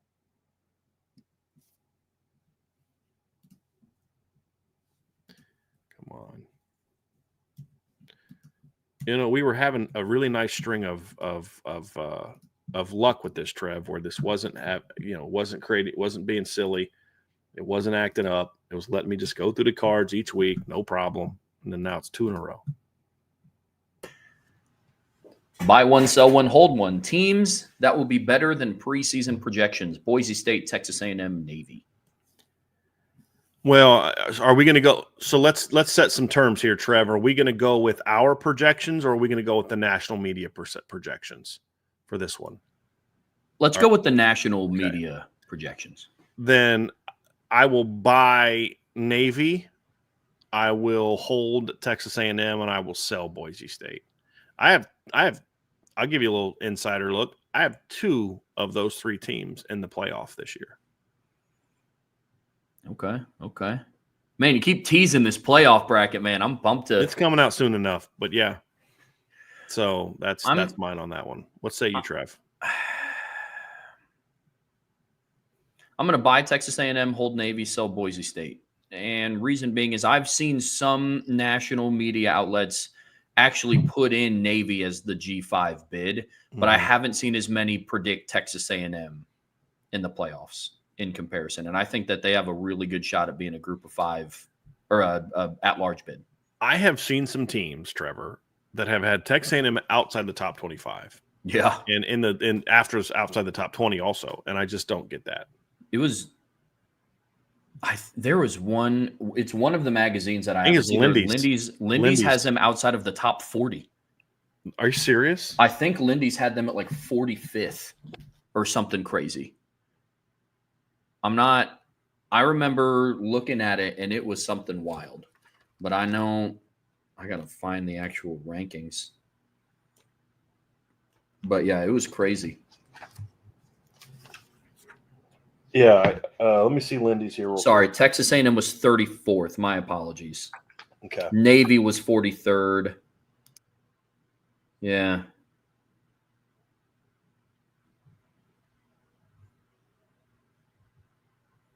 Indiana. Yeah. Indiana wasn't in their top 25. Yeah, Lindy's top 25 this year was a hot mess. Like their All-American teams were a hot mess. They had a lot of rankings that were a hot mess. Like they had, I think it was, I forget which. It might have been Bama. I forget which. They had a team that had 2 guys. They had 2 teams with 2 receivers in the top 10 that they didn't have in their top 10 receiving units. Mm-hmm. Notre Dame wasn't the only one. They were a hot mess. Lindy's was a really hot mess this year. Yeah, they put Texas Tech at 18th while having Texas A&M at 34th. Yeah. They had Michigan at 16th. Yeah. That's it's bad takes. Bad takes. Yep. Buy one, sell one, hold one. Teams that will be worse than preseason projections: Miami, USC, Arkansas. I have yet to see a top 25 that has USC or Arkansas in the top 25. So if one of those teams, 2 teams, I'm going to buy Miami on this one simply because I think Miami has the furthest to go. I mean, if USC and Arkansas go 8-4, you could argue that they either reached, or USC's case, or in Arkansas's case, surpassed expectations. If Miami goes 9-3, they underachieved compared to preseason expectations. So it's not that I even think Miami will take a jump. I just think there's a bigger margin for error for Miami in this regard, or a smaller margin for error, I should say, for Miami in this regard. So I would go with Miami in that case. Because like if Arkansas goes 6-6, isn't that kind of about where people kind of have them? If USC goes 8-4, isn't that kind of like where people kind of have them? If Miami goes 9-3, 8-4, it's like, well, it's a disappointment. Buy, sell, hold. Costner baseball-related films. Wow. Field of Dreams, Bull Durham, For Love of the Game. I got to sell one of those? Are you kidding me? All right. So I'm going to buy For Love of the Game. I absolutely love that movie, by the way. It's a great movie. I'm going to hold Bull Durham. I love Bull Durham, but Bull Durham's not a great movie as much as it's got great quotable moments. Like I don't know that I enjoy Bull Durham. Like when I watch Bull Durham the movie, and I've watched it recently, it's like it's a good movie, but it's not like, oh my gosh, what a great story, and it's entertaining. I thought For the Love of the Game was an entertaining story. There's like the different stories. It's the the relationship with Kelly Preston's character, the culmination of this once great player's career coming to an end, and all these different things. And so Bull Durham was a great quotable movie that's entertaining to watch, but I don't know that it's as enjoyable of a movie for me. And then I'll have to sell Field of Dreams. I loved Field of Dreams. I mean, it's a great movie, but I don't know that, like, I don't have a desire to watch it again. I've seen it a few times. I'm good. If Bull Durham's on, I'll watch it because it's funny. There's some, I mean, it's just like, like scare them. They're kids. Throws the bats in the locker room. You lollygag the ball around the infield. You lollygag it. And what does that make you, Larry? Lollygaggers. I mean, that's a great scene. Whether you think the movie's great or not, it's a great scene. And that's what I like about, like the scene where they're talking about, one guy's got to get the curse taken off his glove. They're talking about what to get Jimmy and Millie for wedding presents. And then Larry David's character, not Larry David, Larry, what's his name? It's Larry Miller. His character comes out and he's like, what are we dealing with here? And he's like, we're dealing with some serious stuff here. We don't know what to get Millie. He's like, well, candlesticks always make a, like, it's like, all right, let's get to. There's great quotes from it, although I don't know that it's as good of a movie as For Love of the Game. Field of Dreams is a great movie, but it's just like, okay, I've watched it a few times. I'm good, and that's kind of that. So, but I hate the fact I had to sell any of those because those are all great movies. Great movies. What say you, Trev? This is going to make me lose some cred here in the IB community. I'm just not a big baseball movie person in general. Like that, I've seen a good amount of them. A lot of them have been like the silly comedy, like Benchwarmers. Yeah. That's like a terrible just movie, by the way. The goofy ones. But I mean, I've seen some, but when I watch a baseball movie, I don't just walk away from it, and I'm just never like, man, that was so good. I'm just not a huge baseball fan. Okay. So, have you ever? Okay, so are there any baseball movies you've liked? Oh yeah, Trouble with the Curve with That's Clint a great Eastwood. movie. Yep. That was a really good one. I like Moneyball, A League of Their Own. Okay. Did you ever see The Rookie?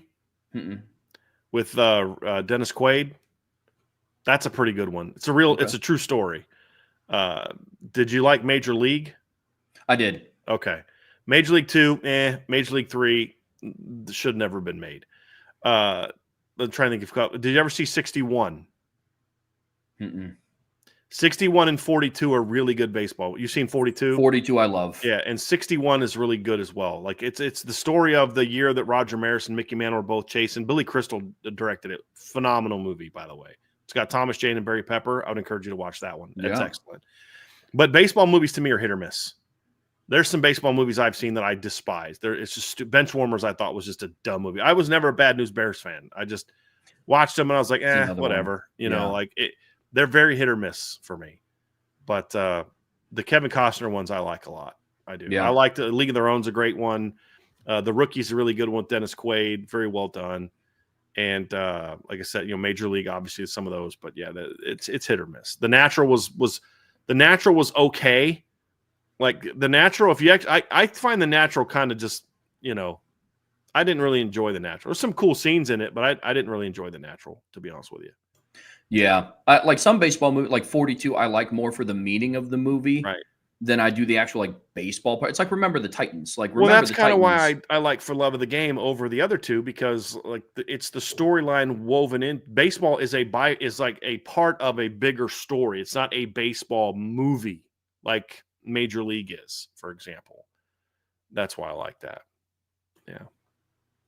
Biso hold the overall strongest player, Jagasaw, Knapp, or is there another strongest player?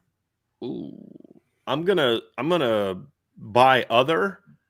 I'm gonna hold Jagasaw and I'm gonna sell Knapp. I don't think I'm trying to remember who it was, but I was told I was told last year that there was somebody on the team that was like super strong, and I cannot remember who that was. I mean, Will Pauling made the freaks list for some of the weight he threw. We're going Are we pound also for pound, yeah. just about to say, like, are we talking pound for pound or just overall weight? Because I think overall strength is kind of how I took that. So it'd be okay, kind of like, it's going to most likely be some lineman kind of thing. But and it's not that far off between Knapp and Jagasol. Knapp is very strong. I just think Jagasol's a little bit stronger. the Biso hold the fastest player: Leonard Moore, Will Pauling, or other. Buy Leonard Moore. I'm gonna hold Will Pauling and then sell other. I think Leonard Moore's their fastest player. I'm a buy Leonard Moore. I'm gonna buy Leonard Moore, hold the other, and my other option is going to be Cam Williams, and then sell Will Pauling just because I want to see him do it a little bit more. Well, if we're talking about just fast, I mean, he was reported at 4.39. I'd be curious, like, what the Notre Dame players would be if they were timed. Yeah. That makes it a little bit challenging, as we don't necessarily know. Yeah. I didn't even get this. God's Nuclear ICBM. Baseball movies are hit or miss. Great unintentional joke, Brian. I actually did not even intend that. Like that. Oh, I thought you did it on. No, I did not. I just was like hit or miss. No, I didn't even get that. Like that's I should have played that off. Like, no, I meant to say that. I did not. I was like, that's how wicked smart I am, Trev. They just come to me. I don't even intend to do them. They just pop in my head. But no, I didn't even think about that. Well, that's why when you said it, I went like, okay, well done, Brian. Like, nope, okay. Didn't mean that. Didn't even wish I could claim that one, but nope, that was not that was not where I was coming from. Got some in here from Red Salmon's Ghost. Just one time in the future, this year or next, we will see this lineup in a short yardage situation. Left tackle Jagasaw at 333, left guard Tarek at 320 pounds, center Joe Otting at 312, right guard Absher at 328, right tackle Gerby Lambert at 341, with Kedron Young at running back at 242 pounds. So, like, I don't think there's any chance of that lineup happening. Like, none. Not even on PAT field goal with like Kedron Young as a wingback. We won't see that.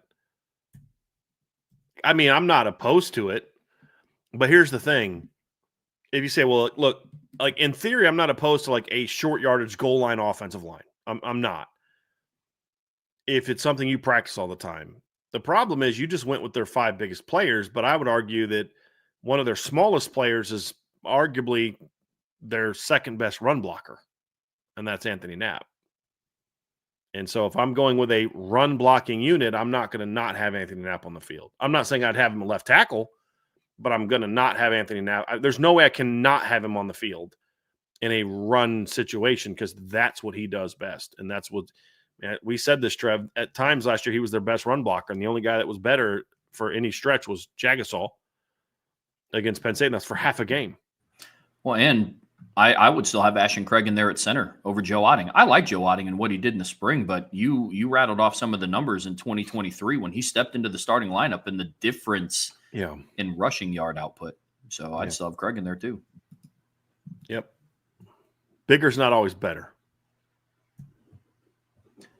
Buy, sell, hold from Domer Grizz. Based on any early intel you may have received from summer workouts, you're even more excited about the summer enrollees than you were before they arrived on campus. That's a buy, but that's always true. You always get more excited when you hear that guys are doing it at Notre Dame than you did before. That's definitely a buy, but that's not meant to be like a get excited about the season, guys. The newcomers are better than we thought. That's always true when you get them without pads on and stuff like that, and you see them run. There's always more excitement with that group.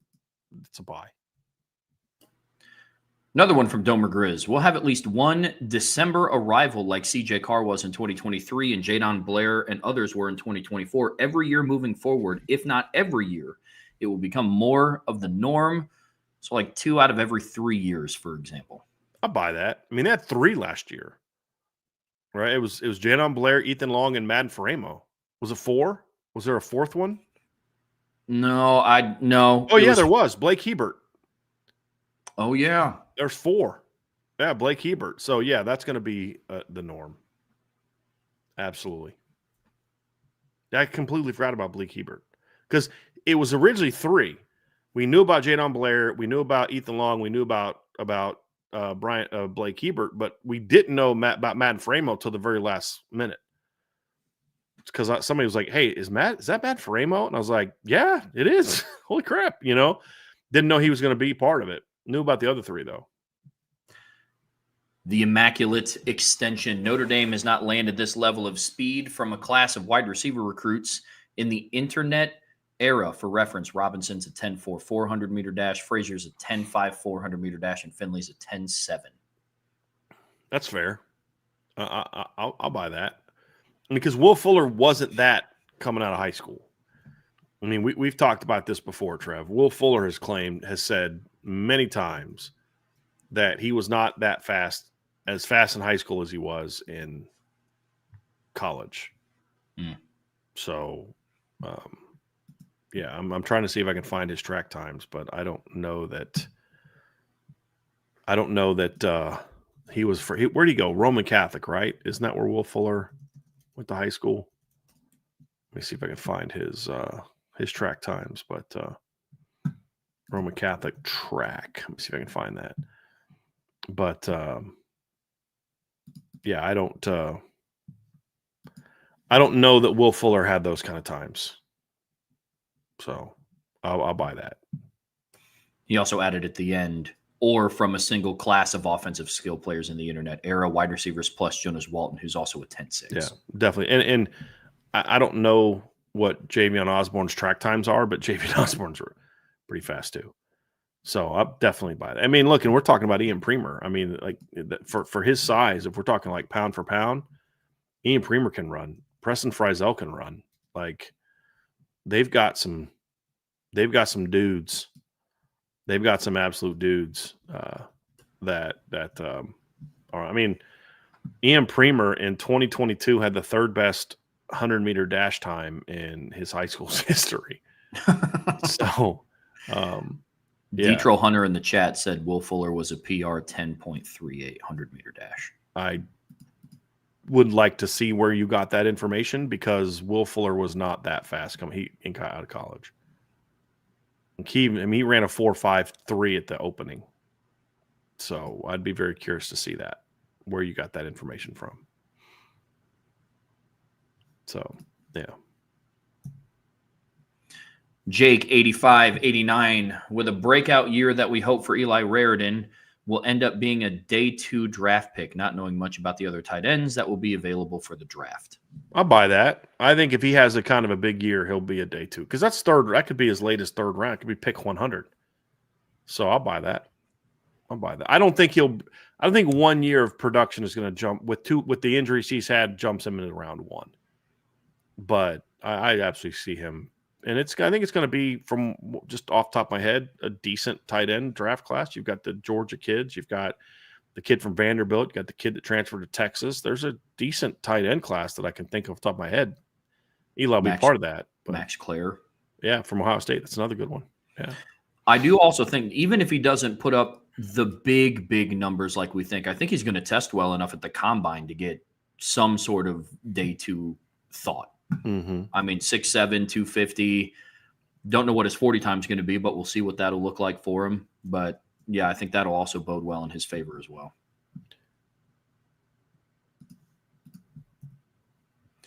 Another one from Jake 85-89. The over-under for average touchdown passes per game this year should be 2.5. If so, would you take the over or under end of the season total average for the year? So 15 games. I mean, I'm taking the under. Yeah, that'd be 37.5 touchdowns. Oh, if you go it, yeah. 2.5 times 15. That's 37.5 touchdowns. So I'd take the under. Not by a ton, but I'd take the under. Yeah. Jake 85-89. The over-under total for offensive touchdowns per game this year should be 5.5. If so, would you take the over or the under end of the season average for the year? So basically 5.5 touchdowns, if we assume they always make the extra point, gets you to 38.5 points per game. And so if you average 1 field goal per game, and that's a very low number, you're at 41.5 points per game. I don't know that I can go there on that. I think it's slight. So I'll take the under. And like the under could be 5, and that gets you to 35 points a game. You average 2 field goals a game, and you're at 41. Like that, I think is more realistic than. But it's not. He's not far off. I just would go slight. That's why I like the half part, because if he did 5, I'd be like, oh, bye. 5 is my number. But 5.5, now you got to pick. So like if you get 6 touchdowns a game, Trev, that's 42 points a game just on touchdowns. Like they're not doing that. They're just not doing offensive that. too. That's Right. no They're not defense, no doing that. special teams, no field Yeah. goals. I mean, the playoffs are always going to hinder those numbers as well. Yeah. You know, Notre Dame in recent big games hasn't been able to break 30. Right. You know, I mean, they broke 30 against Louisville and they got 31. You know, but I mean, against A&M, they were under 9-yard, like a 4-yard touchdown drive in that game too. Yeah. Yep. So, yeah, I'm taking the under. I would love that if that were true. That'd be awesome. This is gonna be a fun year. If we're wrong on this one, then this is gonna be a really fun, really fun year. Yeah. The humble Weiss brother. In the coming years, Notre Dame will continue to wait until early summer to offer quarterbacks and will utilize a long evaluation period. I'm going to sell that because I think there will be years where it'll be that way sometimes. It won't be that way all the time, because there's going to be some years where it's like that's the obvious guy. So like, for example, let's just say for argument's sake that Trayvon Towns and Newman Lawrence love Notre Dame. I don't know if they do. I'm just making a point. You don't need to wait till next summer to offer one of those two, because you just had them on camp already. You saw them throw in person. They're already really good players. You don't need to wait till next. I think this year was a unique situation. I don't know that this is always going to be the strategy. So I'll sell that. It'll happen more than once, but it won't be the norm, in my opinion. Here's an interesting one. Drake Bowen is the most likely player on Notre Dame's current roster to become a future Notre Dame OC or DC. I'm going to sell that because I think Drake Bowen's going to be making a lot more money than a coordinator. But you know, the guy that I could see, there's a couple guys that I could see on this team becoming football coaches and becoming coordinators. One of them's Jaden Greathouse. Like, I don't know what it is, but Jaden Greathouse just strikes me as like, that guy's going to be a football coach someday. I don't know what it is about him, but he just does. The other one on defense, it's actually a Don Schuler. Like, I think I could see Drake doing a lot of things. I don't know that coaching is going to be in his future. Not that he couldn't. I just think that he's got some other interest. Could he do it? Sure, he could do it, I'm sure. But I just think a Don Schuler's the one that I would put my money on. But then I might be underselling a Don Schuler because he's a really smart kid that could end up saying, like, I'm going to use my money to go start a business and do all this and do that. And that's why you don't see a lot of Notre Dame players that are former – like, you don't see a lot of former Notre Dame players that coach football. No. Because for a lot of them, it's a pay cut. So it's the reality of it. So,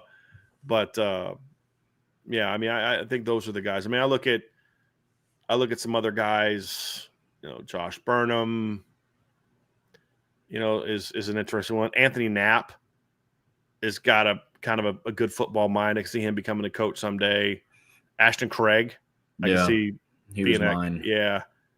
So, and then of course you've got the quarterbacks. One of them potentially becoming somebody like that. So yeah. Some decent options, but I'm going to go with Don Schuler on defense and Jaden Greathouse on offense. Assign each player to a buy-sell hold. Which player is most likely to play at least 10 snaps on offense? So buy one, sell one, hold one. Joey O'Brien, Dallas Golden, Preston Zinter. Ooh, that's a good one. I'm going to buy Preston Zinter because I could see a scenario where there's injuries at tight end and they need him in some goal line situations. Could see that. I'm going to hold Joey O'Brien because I could see Joey O'Brien get some burn at receiver. And I'm going to sell Dallas Golden because I think Dallas Golden's going to be in the 2 deep at corner real fast. and corner nickel, and they're going to have ways to get in the football. It's going to be on special teams. I'm going to buy Joey O'Brien, hold Preston Zinner, sell Dallas Golden. Yeah. At the end of 2038, Notre Dame Clemson will have more national title race relevant matchups than USC Notre Dame has had in the last 20 years. Well, based on I'm taking him as meaning they're both in title contention, because if he's not talking about that, then I'm going to sell it, because there's been a lot of years when Notre Dame and USC have been in title contention in the last 20 years. Plus, you're giving me 8 extra years. So, I mean, 20 years, because if we're talking from 24 on, you're going back all the way to 05. So every year that Notre Dame played USC in 05, 06, 07, and 8, there was national championship, and then you took about 2012. You look at 2015, 2017, 2018. You look at 2019 at the time, they had yet to play Michigan. And so Notre Dame was still in the conversation there. Obviously 2023 when they 2022 when they played, because USC was in national title contention in 2022. So if we're just talking about one of the programs, and it's a sell. But if we're talking about where I think the question is coming from, Trev, and from your reaction, you're reading it the same way, which is where they're both in it, then I absolutely buy that, because I don't know that Notre Dame and USC have played in a game in the last 20 years outside of 05, where they were both in contention to play for championship. Yeah. I really can't think of one. Well, 05 and 06. Because if Notre Dame beats USC at the end of 2006, what was Notre Dame ranked that year? Because they had climbed up at least back in the top 10. Let me see where that was, because they lost to Michigan early and they climbed back up. They had climbed up to number 6. So if they would have gone on the road and beat number 3 USC, there might have been a chance for them to get into the title game, because, possibly. So 05, 06, has there been a game where they, like 17, they weren't, like USC wasn't even in the top 10 that year. No. They had lost to Washington State the week before. So I'm going to buy that, because if there's more than 2, then that's a buy. Yep. Good submission. Another one from the humble Weiss brother. Auburn leaving Under Armour will impact Notre Dame positively in the long run. I don't know that I have a take on this. I'd be curious, kind of, does it mean more money for Notre Dame? I'd be curious. I can't think of where that's positive or negative. Yeah, I'm impartial to this too. I mean, Under Armour has been pretty vocal that Notre Dame was kind of like their flagship brand in college football. It wasn't Auburn. So I don't know if the deal size will be bigger, even more exclusive lines for. I mean, I'm willing to go out on a limb and say that I believe that Marcus Freeman kind of has his own exclusive coaching line compared to Hugh Freeze. So, yeah, I mean, I guess I'll buy it, because I don't really have a reason to sell it, I suppose. Yeah. Senior year of college, Marcus Freeman would be starting on this current Notre Dame defense. Probably yes, because senior year version of Marcus Freeman would have probably started over Drake Bowen the year before. Probably. I mean, Marcus Freeman as a junior at Ohio State had 109 tackles and 10 tackles for loss. So, yeah, probably. That's not bad. Yeah. He was a 4th-round draft pick. I mean, he was a good football player. Probably. Because, again, if we're talking about, he would have been, like, how would he have gotten beaten out for the job? Like, that would be my question, is how would he have gotten beaten out? I don't – by a younger guy. I just don't think that would have happened. I don't think Marcus Freeman and the thing that he's not as athletic as the current group. Well, he's not as fast. He's a pretty good athlete. Like, this is Marcus Freeman's combine numbers. He ran a 4.65 in the shuttle, in the 40-yard dash, which is not great. But he had a 37-inch vertical and a 113-inch broad jump, which is, I believe, over 10 feet, correct? He had a 4.12 in the 20-yard shuttle and did 30 reps on the bench at 225. It's pretty good combine numbers. But what hurt him is the 40 time. That's what hurt him. So he's a very good short area athlete, but he wasn't a open up and run sideline to sideline guy. But Marcus Freeman is a very good college linebacker. ND for life. Charles Jagasaw's conditioning will play a significant factor in him being able to return sooner rather than later. Due to the arm injury, it's hard to lift, run, or participate in many physical activities. I absolutely buy that. The good news is we've seen him do it, though. I mean, he had an upper body injury last year and was able to still stay in good shape and make sure his legs were in a good place. So I'll buy that. And I would argue that an elbow injury is not nearly as debilitating to movement, like on a stationary bike or a treadmill, as what his shoulder injury was last year. So I'll buy that. I'll buy that. I mean, returning to able to return as in being an active member of the roster, I buy that. But a lot of him returning, like, say, into the potential starting lineup is going to kind of be dictated by how the play is of whoever steps in for him or the play of the offensive line. So that'll be interesting to watch. I mean, Joe Rudolph wasn't chomping at the bit to get Charles Jagasaw back in the lineup last year. Yeah. Can we be honest about that? If it wasn't for injury, Joe Rudolph never puts Charles Jagasaw on the field, which is a problem. When you see how well he played, that's a problem. But had Rocco Spindler not got hurt and Anthony Knapp not got hurt, there was never a conversation from Joe Rudolph wanting to put him in the field. Just saying. Aeneas Williams and Kedron Young, 2+ touchdowns combined this year. I mean, they'll have a game where they combine for 2+ touchdowns this year. So I'll buy that for sure. Absolutely buy that one. Yeah. Yeah. I think one of them will have a 2-touchdown game. I mean, they had 2 touchdowns last year. Yeah. I think one of them have a 2-touchdown game. Biso holds switching the Navy night game with Syracuse. So I like senior day being in the afternoon. And it's even colder that time of the year. So yeah, I don't really have any interest in second to last game of the regular season being a 7:30 kickoff. So I'm gonna sell that one. If you were gonna switch a game, I'd rather them switch Boise, than Syracuse. I would not want a November night game. So no, I'll sell that one. No, because there's a good chance we'll get a December night game if Notre Dame hosts. Yeah. Now to your point, Indy for life, it's not that I care more about Navy being a night game than Syracuse. It's just I don't want senior day to be a night game. That's really what it comes down to. For a host of reasons, temperature and all that, but I also like the idea of the game being over earlier and players can go out and celebrate with their families and things like that is all part of it as well. And I also just think the opponent in general, like I would rather have Navy as a night game than Syracuse. Really? Why is that? Just curious. Because if Steve Angeli didn't transfer to Syracuse, nobody would care if Syracuse was a night game. Like, I'll be real. That's true. I mean, if Ricky Collins was starting, nobody would be like, dude, night game, Notre Dame, Syracuse. But like, at least Notre Dame, Navy have like history. And you know what my biggest problem with having Navy at night is? Makes it a little harder to do the flyover. Some of the coolest things about it is like doing Navy, Army, Air Force games is the flyovers. That's true. Wow. That's at least true. to see the flyover. You can do it, but it's harder to see.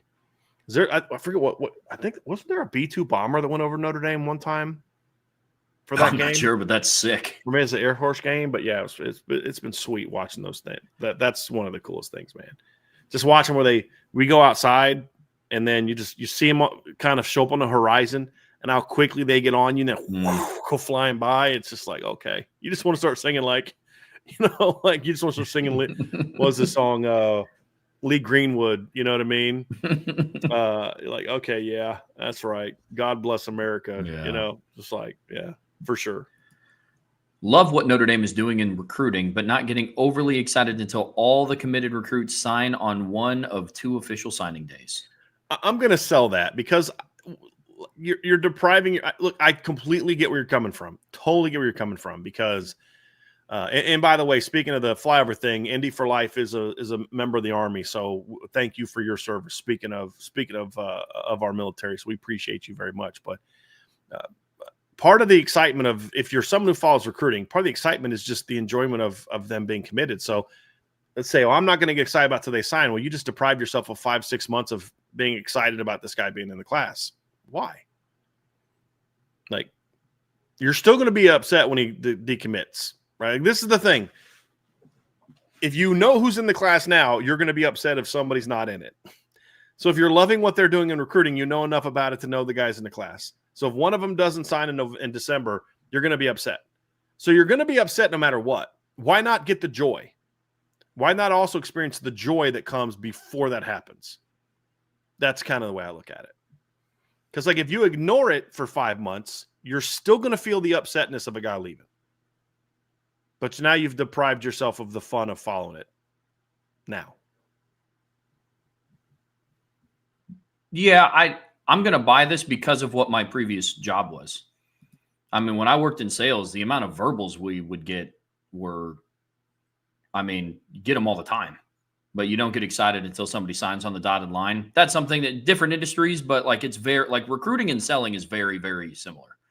You know, like, from, it's like the start of the process to the end of the process, you know? And so definitely get where this is coming from. I would still get excited over a verbal. I don't want, if Notre Dame gets a commitment, I mean, if Notre Dame gets a commitment, I'm just, cool. That's nice. Doesn't mean anything till December. It's not like that at all. But I temper the expectations until it's official. So you kind of have job to. ruined you. We have to fix you. I get it. It. I'm working on it. Job ruined you completely. Sales is, yeah. Another conversation for another day. Buy, sell, hold. Being a fan of ramen and or visiting Jalen Smith's new Jinya Ramen restaurant in South Bend. I'm selling because I haven't even heard of that. So, yeah. Oh, really? Mm-hmm. Yeah, Jalen Smith opened a ramen restaurant in South Bend today, actually, and the first 100 people got free ramen. Never even thought of. I didn't even know there was such a thing as a ramen restaurant. What? So, yeah. Never heard of. Only thing ramen noodles is all I've ever heard of. I've never, like, the cheap ramen noodles we had when we were in college. It's the only ramen I've ever had in my life. So, yeah. Well, I love ramen. You have to treat me one of these days. Take me there, Trev. I will, man. I will. It's good. You're There's buying. A lot of them. Deal. There's a lot of them down here, man. Lord, I'm going to show up to your house with that cheapo pack of college ramen. I'll be happy. Like, let's go. Let me throw some shrimp on the grill. This will be amazing. Yeah. Oh, man. But no, it was, Lauren was really excited when she heard that, because we're going to be coming up to a lot of games this year, and that's going to be a lunch spot. That's for sure. Nice. So, yeah, pumped. I am Tenzin. Buy, sell, hold, one each for each scenario. Notre Dame, Texas, and Pitt's linebackers. Buy Notre Dame, hold Texas, sell Pitt. As much as I like Pitt's unit, I think there's more potential with Notre Dame and Texas. Like, Pitt's unit is what it is. So I'm looking at projection. If it was based on today, I'd probably buy Notre Dame, hold Pitt, and sell Texas. But I think Texas's projection is a little bit better. What say you, Trev? I think you're going to flip them, huh? No, I'm in the same boat as you are. Like, I would really want to move Pitt's linebackers up the list, but as far as projection goes, I'm in the same boat as you are. Buy, sell, hold, Army, Navy, and Georgia Southern's fullbacks. I'm buying Navy because Alex Tesk's a dude. I don't know enough about Georgia Southern, so I'm going to sell those and I'll hold Armies. Yeah. It sucks about Army too, because they had if Army had their fullback coming back, Udo coming back, we'd be having a conversation about who's better, him or Teska. I'd probably go the Army's guy, but he's now at Arizona State. Yep. I have to study more a little bit about Georgia Southern. Yeah, I didn't have Georgia Southern fullbacks on my bingo card for. I didn't know Georgia Southern was still running the option. I thought they went away. I thought Clay Helton was their new coach, so I didn't even know they were still running the option. Maybe they still just have a fullback running that old school offense. Pretty sure the game I watched them play last year, they weren't running that. So, yeah. Miami, Georgia, or Michigan's offensive line? That's a good one. I'm going to buy Miami. I'm going to hold Georgia. I'm going to sell Michigan's. I have major questions about Michigan's offensive line. Yeah. And Georgia will be better than they were last year if they're just healthy. We can't like their line play. They weren't coached real well. There were some issues there. There's some of the individual players a little overrated, but part of the reason they were as bad as they were is because of injuries, and they just couldn't get any continuity in that offensive line. But I don't want to hear too much crying about that because Notre Dame had as much as they did. But Miami, to me, is the one I'm most certain of. Georgia's the one that I think has more upside than Michigan's, and Michigan's is the one I have the biggest question marks about. Then to bring us on home, Fuji, Granny Smith, or Red Delicious apples? Okay, so first of all, my new favorite apple are Cosmic Crisps. They are tremendous. They're like a mix of Red Delicious and Honey Crisp. They're really, really yummy. Of these three, easy Red Delicious. I love Red Delicious apples. I'm gonna buy that. I'm gonna hold Fuji because they're good. They're not my favorite. And I'm selling the Granny Smith. Those are the green ones, right? Because they're too sweet, too sour for me. I can't do them. So I'm gonna sell that one. Way too sour for me. Yeah. You don't have a strong opinion on the apple question? No, I don't. You're not an apple guy? I am an apple guy, but not enough to have a favorite type. Like if somebody just hands me an apple, I'm good to go. Okay. He's like, okay, let's move on, Brian. I'm ready for the guard. Sweet. I'm not freaking talking apples, okay? I'm a football guy. You already got me talking about ramens. We're not getting off target again. We're getting back to football. Lucky Duck 512. Eli Raridan will have more than 43 catches, 515 yards, and 6 touchdowns this season. These were Cole Kmet's final season numbers for 11 games in 2019. Based on what we talked about yesterday, Trev, I'd buy that. Now, because part of it, I project him to play more games than Cole Kmet did by quite a few. Yeah. I think the catches will be close to the same, but I think his yards, because Cole Kmet that season, I think had 11.7 yards per catch. I think it was like 11.9. Was 11 point? I thought it was 11.9. Let me go look because you could be right. But yes, he was not a big yards per catch guy. I mean, what is it? 515 divided by 43? 11.98. Yep, 11.98. I think catches will be similar, but I think he will get closer to 600 yards. And I think touchdowns are also going to get a jump as well. Agree. Same page. Buy, sell, hold. Cam Williams has the highest yards per catch this season. I'll buy that. I could see him catching 8 balls for 160 yards or something like that. Yeah, I'll buy that. I'll buy that. Notre Dame will score more than 66 points in a game this season. Sell.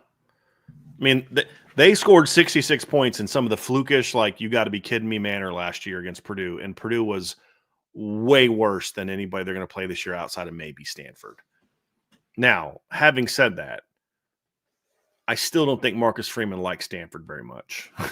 I still think Marcus Freeman is still a little pissed off about 2022. So there's a chance that he may have Blake Hebert in the game throwing bombs in the fourth quarter against Stanford at the end of the year. So it's possible. But, I mean, they had a pick 6 in that game. They had literally they were trying to run the clock out and went for a 75-yard touchdown in that game. So that's a lot of points, dude. So I'm going to sell that. But if it was going to happen, I think it would probably happen against Stanford. That's my pick. Because I think they're going to be awful this year. Buy. Oh, do you have a is it Stanford or do you have somebody else in mind? A&M. No, I'm kidding. It's hey, hold on a second. This is Coach Elko on the phone. No, sir, I won't fire him. He's just kidding. So. No, I do think it will happen against Stanford, but I think it's going to be more of an even point spread. Like, I don't think they're going to be up 42-0 at halftime. Like, I could see him scoring, like 35 in the first half. They take out the starters, but they just run their offense the entire time, because I think this year's depth is better than what last year's depth was. especially on offense. Because like think about team 2 this year. It will be Kenny Minchie, who is in the heat of the quarterback battle, or CJ Carr, who is in the heat of the quarterback battle. And instead of on the ground having it be Jeremiah Love and Jadarian Price, you're running at them with Kedron Young and Jabron Payne and Nolan James and, at receiver, instead of having Malachi Fields and Jaden Greathouse, Will Pauling, and Faison out there, you got Micah Gilbert and Cam Williams and, Elijah Burris. That's pretty nasty. So I'm a buy it. We're having fun today. Yeah, I'm with you. I can see it. And they just have to score 67. Yeah. So, yeah. So that's we'll a lot of freaking points, though. Yeah, it is. They've done that. They've scored over 60, twice in the last 10 years? They did it against New Mexico State in 19. New Mexico in 19. Or New Mexico in 19. And I think that's the only, because I know they scored, 59 against Bowling Green in 19. What is it? Yeah, 66 against New Mexico, 52 against Bowling Green, 52 against Navy that year. They didn't score over 50. They scored 56 against Tennessee State, 58 against Pitt, 56 against Stanford. So they've had a lot of 50-point games under Marcus Freeman. Yeah. Like a lot. In the last 2 years, they've had, 1, 2, 3, 4, 5, 6 games of 50 or more points. Good Lord. I'm looking at them thinking it's going to be 7 because I see Florida State. I'm like, well, I know they scored one late in the year. And there's like 8 games left. I'm like, oh, wait, that was late in the year. It's a freaking playoff. Like, totally ruining my All righty. Notre Dame will have at least 2 shutouts this season. Buy, sell, hold. I'm going to sell that. I think they played a lot of pretty decent offenses this year. Like I don't see Purdue being as bad as they were last year. Purdue still scored. It's a fluke play against the backups, but that's kind of the point, Like here's the difference between Indiana and Notre Dame. Like Curtis Rourke threw a touchdown pass in the fourth quarter of the game against Indiana last year. Like Indiana left their starters in trying to run up the score. Notre Dame benched most of their starters in at the halftime. By early third quarter, they had everybody out. So very different deal. You're going to give up a touchdown in those instances. So I'm gonna they didn't have a single shutout last year. They only had 3-4 games where they held teams. Like even as bad as Florida State was, they got a field goal last year. 2023, you held Navy and Tennessee State. Tennessee State even got a field goal 2 years ago. Like 2 shutouts is really impressive deal. They haven't had a shutout since Boston College in 2022. So, I hope that's accurate. I'll say this: if that's accurate, that means this Notre Dame defense is. Yeah. I'm going to sell it too. Shutting out a team is hard, man. Now, this is coming from the guy that said Notre Dame might score 67 this year, but shutouts are. But there's more proof of concept that they're going to score 60 points in recent years than there is that they're going to shut somebody out. They've scored 66 points more recently than they've shut someone out. Yeah, that's fair. You know what I mean? So, what a fun conversation to have. Yeah. Are they going to score 67 or are they going to hold 2 opponents? Yes. No points. Yes. Oh, that's a little different times. Different times. Buy, sell, hold from Dangerous Dan. Buy one family, sell one family, hold one family. The Golics, Bob, Mike, and Mike Jr., the Larkins, Mike and Barry, or the Robinsons, Corey and David. All right. So with all due respect to the Golics, I guess if we're talking about how good they are, if we're talking about like Notre Dame, it's like, okay, the Golics are buys because they all went to Notre Dame. That was not true for the Larkins or the Robinsons. Obviously, Barry Larkin went to Michigan and David Robinson was in the Naval Academy. But if we're talking about like as players, Bob Golick was a phenomenal player. Mike Golick was really good too. But with all due respect, they weren't Barry Larkin or David Robinson. Barry Larkin's one of the greatest shortstops ever play the game. He's a Hall of Famer. David Robinson is one of the greatest centers ever played the game. So I'm gonna buy the Larkins. Mike Larkin played linebacker, I believe, at Notre Dame. Corey Robinson, obviously. So I'm going to buy the Larkins. That's also part of my Cincinnati Reds fan bias. Barry Larkin was my favorite player as a kid. So I'm going to hold the Robinsons, and I'm going to sell the Golics. I think the Golics would even tell you that that's the case as well, because of, Barry Larkin and David Robinson were all-time greats. I mean, Bob Golick was a heck of a college football player and a pretty good NFL player too. Mike Golick was a good NFL player as well. But I don't know that either one of them were on the same level as David Robinson or Barry Larkin. Yeah. I believe Barry Larkin was also hold on a second. Let me see here real quick. A first ballot Hall of Famer. I believe he was. No, he was not. He was elected the second time, 3 times. That's ridiculous. There's no bigger Hall of Fame group that I despise more than the Baseball Hall of Fame. And my despising of them even grew when they refused to put Pete Rose in until after he died. Yeah. That was disgusting. Yeah. Bayside Tiger 6. Notre Dame will have a unit that is best in the country, but not best on the team. I could buy that as a possibility, meaning like they have the best running back room in the country, but their secondary is actually better than their running back room is. Okay. So that's certainly possible, because if they have 2 units that are best in the country, one of them's possibly not as good as the other one is. And I think they have multiple positions where they could have the best unit on the team. And it's certainly possible too that you could have the 3rd best offensive line and it's still better than your running back room, which is ranked number 1. In theory, I'm saying in theory. So little remix action there. I don't. My mic just keeps like muting. I'm not hitting the cord or anything. It just keeps muting for some reason. But yeah, you just that's relative to like the country. You could have the number 1 receiver room, and it's a down year receiver, but you could have the number 4 line, and it's a great year of offensive lines, and your offensive line's better than your receiver room. Yeah.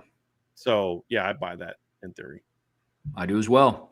If Marcus Freeman needed any juice in his recruiting efforts, Irish fans can thank James Franklin for commitments who had Penn State and Notre Dame in their group of finalists. So if Marcus Freeman needed any juice in his recruiting efforts, Irish fans can. Yeah, I look. I think Marcus Freeman went after the players. The Notre Dame, they went after the guys that they wanted. Yeah. I mean, that's I don't think anything to do with, like, they didn't go after Joey O'Brien and Kari Adams and Grayson McHugh and because they wanted to stick it to James Franklin. Do I think that was an added bonus to recruit to those guys? Sure. That's certainly possible. Certainly possible. Yeah. So, but no, I don't think that if James Franklin acted like a total normal human being that wasn't a first-class clown at the press conference, because we talked about that on the podcast right after the press conference. Do you remember that? Sure did. Like, I was like, this dude, did you see Marcus Freeman's face? Like, this dude just lit a fire. I mean, you could see it. It was visible. If James Franklin would have acted like Kirby Smart, who was, I mean, that press conference was very different. It was 2 guys that were business. They were about business. There was a clear respect for each other in that press conference. It was hey man, we're both trying to accomplish something. James Franklin was trying to put on a show. He was trying to like almost kind of like punk Marcus Freeman. I'm like, bro, they just beat Georgia. You think there's anything that you're going to say to Marcus Freeman that's going to make them like be intimidated by your team or you after they just beat Georgia? Like, dude, that you're saying a lot about yourself.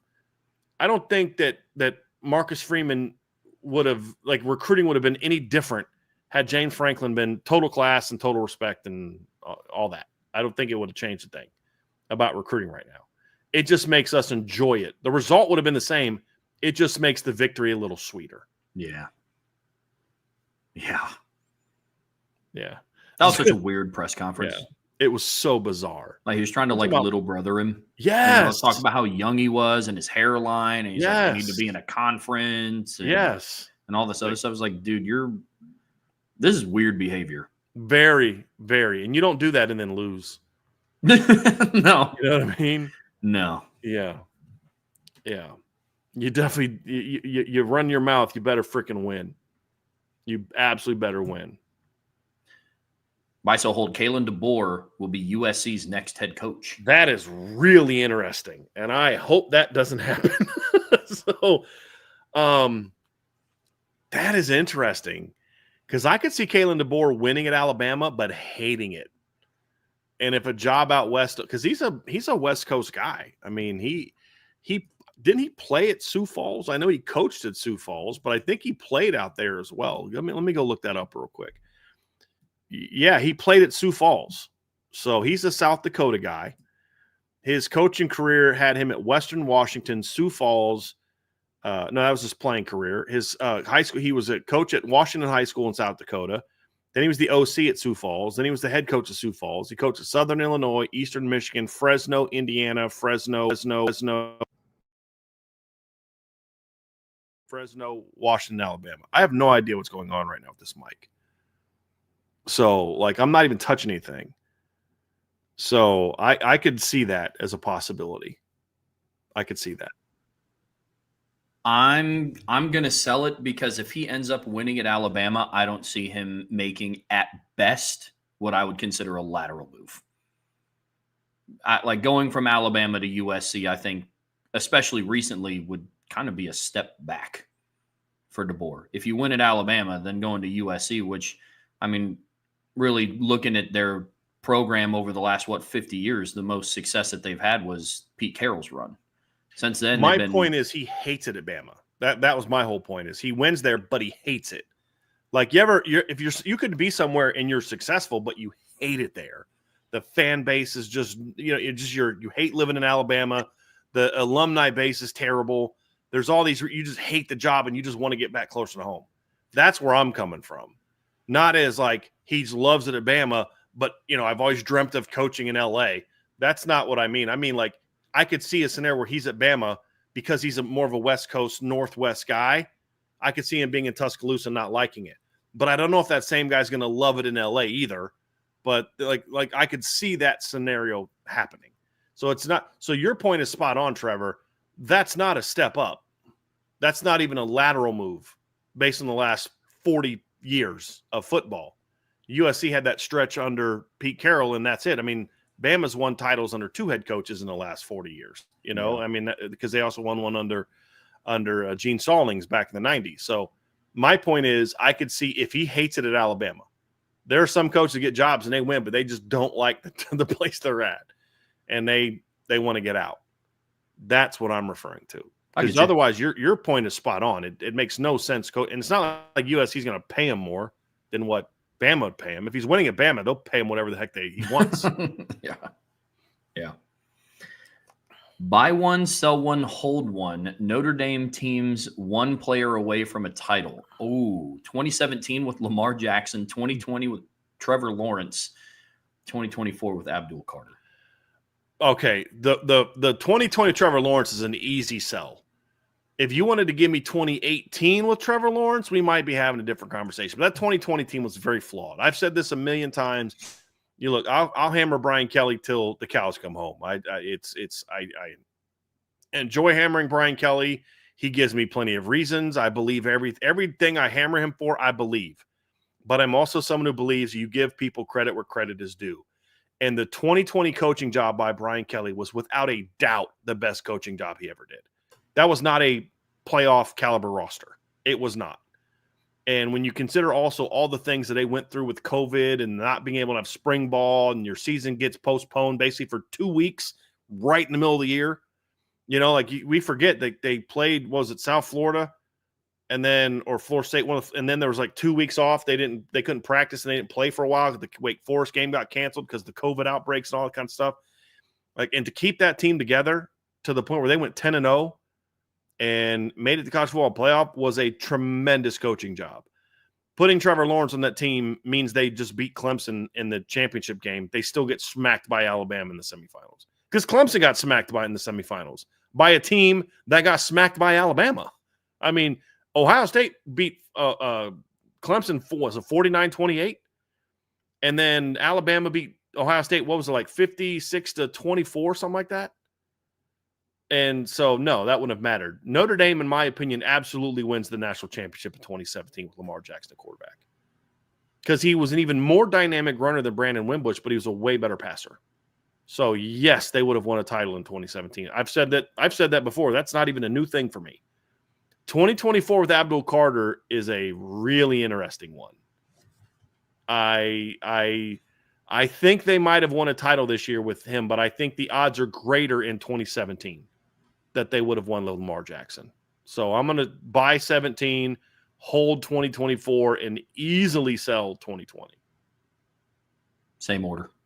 Yeah, that 2017 team with Lamar Jackson would have been insane. Yeah, absolutely.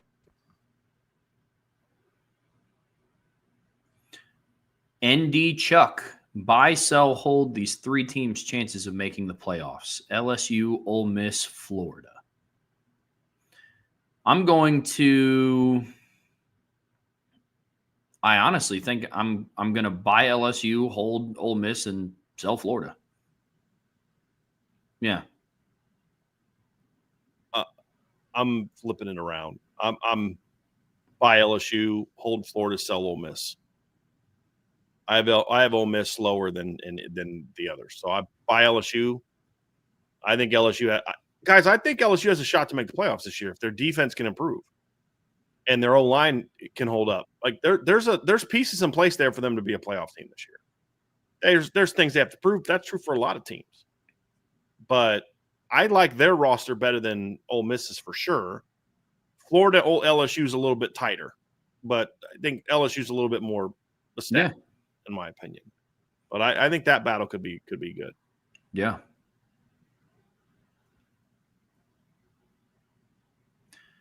Joey Sal 01. With Notre Dame disproving the negative recruiting talking points other teams had previously used against the Irish, the next negative recruiting pitch that will come about against Notre Dame will be about their roster depth and having to compete against the talent already within the program. That's a great observation, Joey, and an absolute buy. It'll be, dude, you don't want to go there, man. You're not going to get on the field for 3 years at Notre Dame. That's 100% going to be a buy. And not even just there's already teams doing that have been doing that, but that's like, when Vanderbilt's trying to flip a kid or something like that. It's like, that's what they used for that Darren Agut kid. Remember that DN from Georgia that committed a few years ago? Like, dude, you're going to be buried there. You're not going to go on the field. You come here, you're going to play right away. And that's what they used for him. So, but now it's going to be like Clemson's going to be like, dude, or not Clemson, that's about Georgia or somebody. You're going to see the better teams like, dude, you don't want to go there. You're going to have to sit for 3 years. You can come be our starter right away. Auburn did that with Deuce last year. You're not going to beat out CJ. They're not going to let you beat out CJ Carr. You come here and play as a freshman. Then they went and got Jackson Arnold out of the portal. Which is also a hilarious recruiting tack. I buy that that's what's going to happen, but it's like, if I was a recruit, that would put a chip on my shoulders. Like, so you don't think I'm good enough to go there? You're doing that with certain players that that matters for. Like, you got to be smart about who you're using that for. There are some players like, I want to play as a freshman. I'm like, well, like, you look at that depth chart, maybe you have a shot there, but they got like 4 dudes where we don't have anybody. If for a kid who's looking for that, that's going to be a more I get that, but then if I'm a head coach, then I don't know how much recruiting effort I'd put into that player, because that's screaming you're going to go into the portal after 1 year of not starting all 12 or 13 games. Yeah. But if I was a recruit, definitely going to get used against Notre Dame. Oh yeah, you don't want to go there. They're too good. That's hilarious. Too deep. It's too deep. Yeah.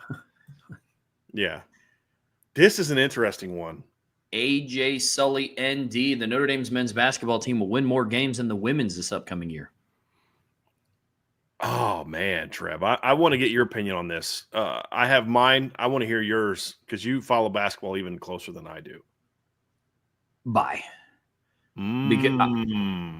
Okay. Okay.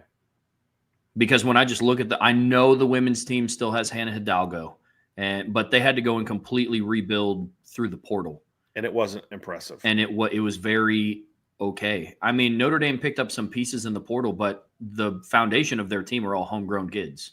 I think the women's basketball team is going to be in a very similar spot to what the men's basketball team was this past season. They're going to put way too much on Hannah Hidalgo. Yeah. just like the men's team put way too much on Marcus Burton. Yeah.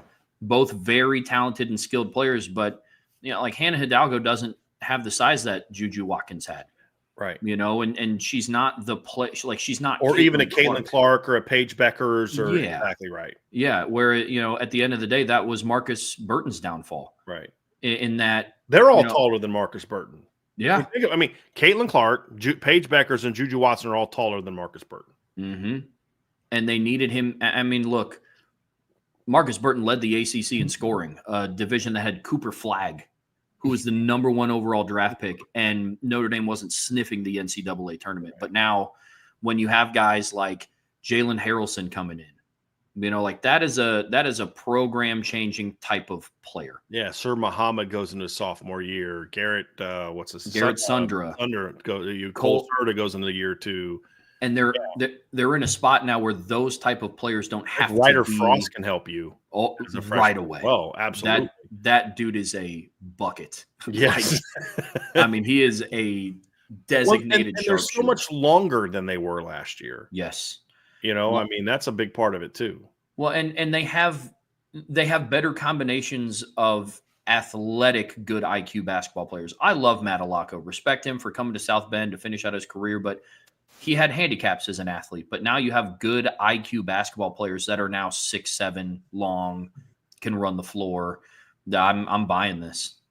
Matt Alaco would have been way better on this upcoming year's team than he was last year's team, because he would have been able to do what you should have recruited him, what they wanted to recruit him to do, which was come in and be a shooter off the bench. I mean, they wanted him to be for them what like Duncan Robinson was for Michigan back in the day.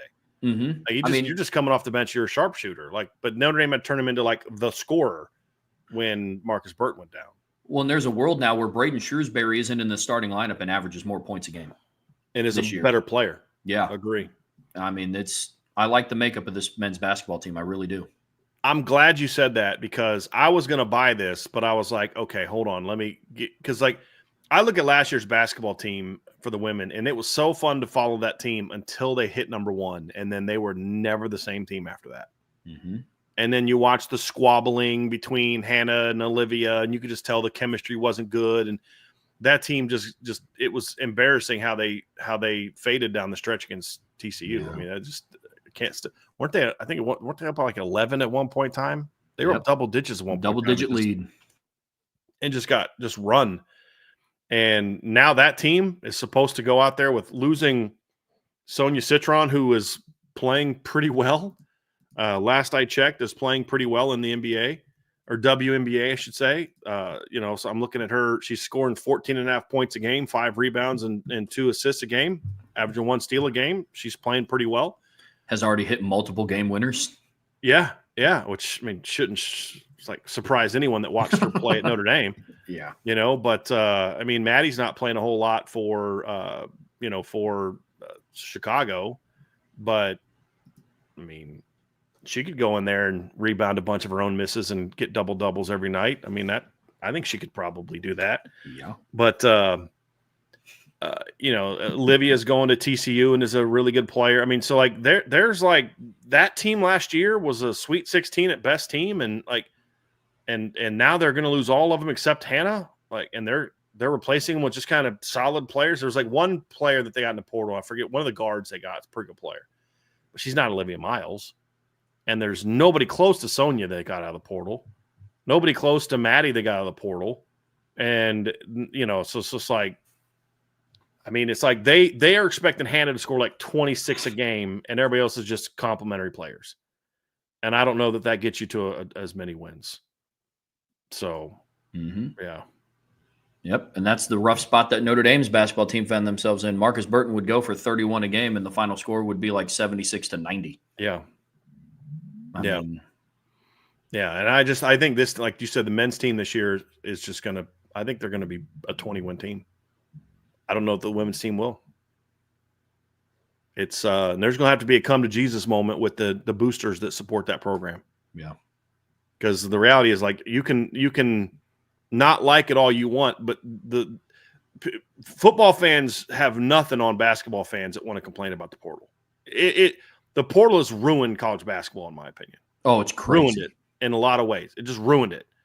Like I've said this before, but like when that guy put up the Sweet 16 graphic on Twitter, and all he did was show the logo of where the players started, and you're like, I could name Michigan State, I could name Duke, I could name Purdue, and there was like maybe one other team, and nobody else had any clue where they came from. Like Michigan was the Sweet 16 team. Not one of their guys that started at Michigan, and 2 or 3 of them couldn't even figure them out because they didn't transfer from the school they started at. And so it just was like, and the same thing in women's basketball. And the reality is if you want to recruit the way that they, to the portal, you're going to have to spend a lot more money than you're willing to spend right now. That's just the reality of it. You say, well, recruit high school more. Okay, but how are you going to guarantee that the players that they get, the 5 stars they get, aren't going to just jump in the portal for paydays? How do you know that? You better hope you get the right players. They've had to do things to keep Hannah Hidalgo on the team the last couple of years. So you have to now do that with 5 of her. Like, it's not an easy deal.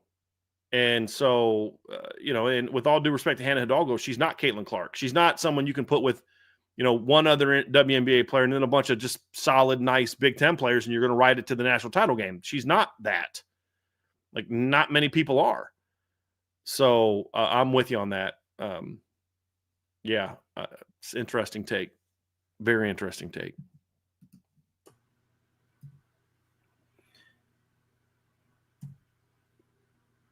DC Healy, buy, sell, hold. I won't categorically say that Marcus Freeman is the best head coach in college football, but I will say that there is not another coach I would replace him with at Notre Dame. Buy. I think he's a perfect fit for Notre Dame. I think it's a good observation. I don't know that there's other coaches that could be as successful as he has been in Notre Dame. I think he's a perfect fit. Absolutely perfect fit. Yep. It's a good take.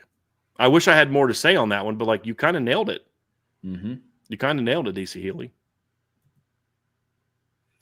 Josh, CSP 77. Notre Dame's first play on offense will be a pass play against Miami. I'm hope buying that because I kind of want that to be the case. So I'm going to hope buy that one.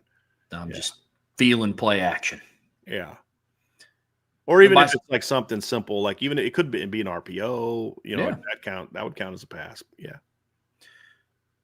Buy, sell, hold. The offense will run more 21 personnel than in years past. Buy. Definitely buy. Yeah, I mean, I think they're in a scenario where they kind of have to. With how loaded that room is, yes. Danny Redlegs, the sleeper picks that the casual fan may not have noticed yet to contribute. On offense, it's Kedron Young, and on defense, it's Carson Hobbs. Do we buy, sell, or hold this? So let's buy, sell, hold each one of them.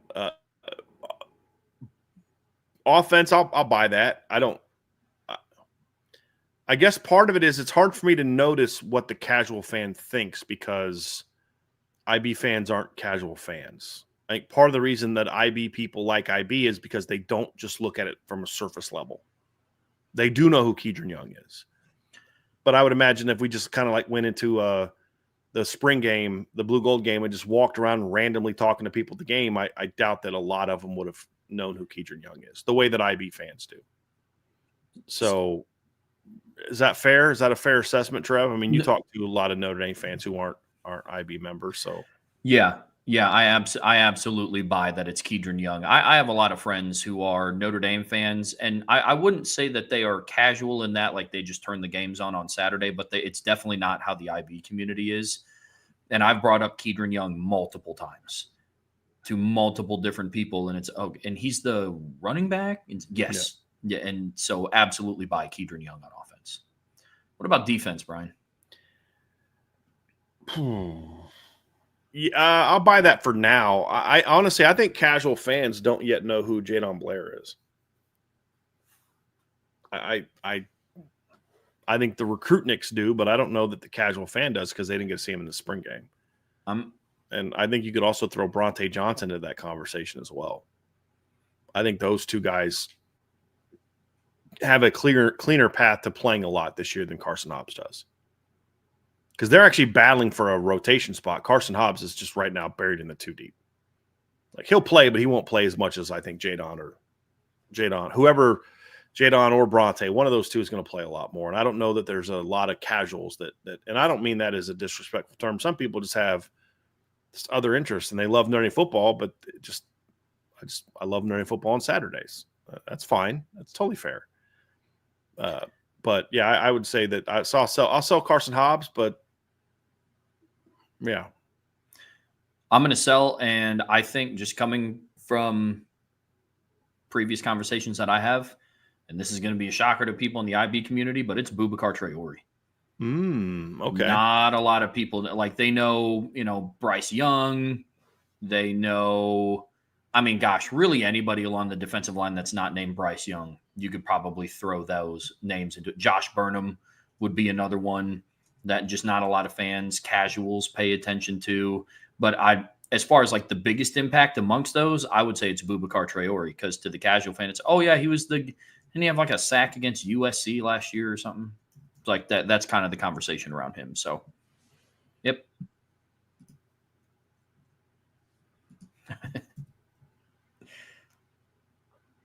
Ballpeen Shillelagh. With the way that refs are calling pass interference when there's no play made on the ball, the defense will focus more on showing the refs what they want to see during pass breakups.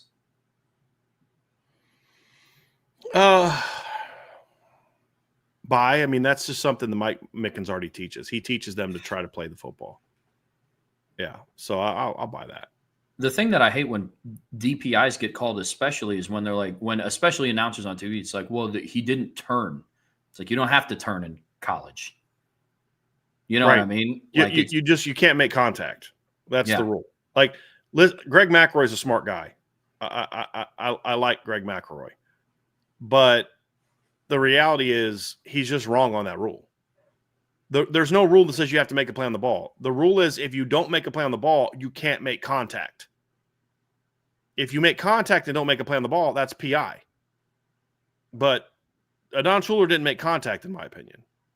And Jack Kaiser also should not have been called for PI against Georgia. No, that was bad. So, yeah. You've got to teach that. You've got to teach that. Yeah. Eye on the ball. There will be one extreme positive surprise performer in each of the three main football categories. On offense, CJ Carr with his vision, a highly improved wide receiver room, and Mike Denbrock giving him the chance to be great. He will parlay this into national recognition and rankings.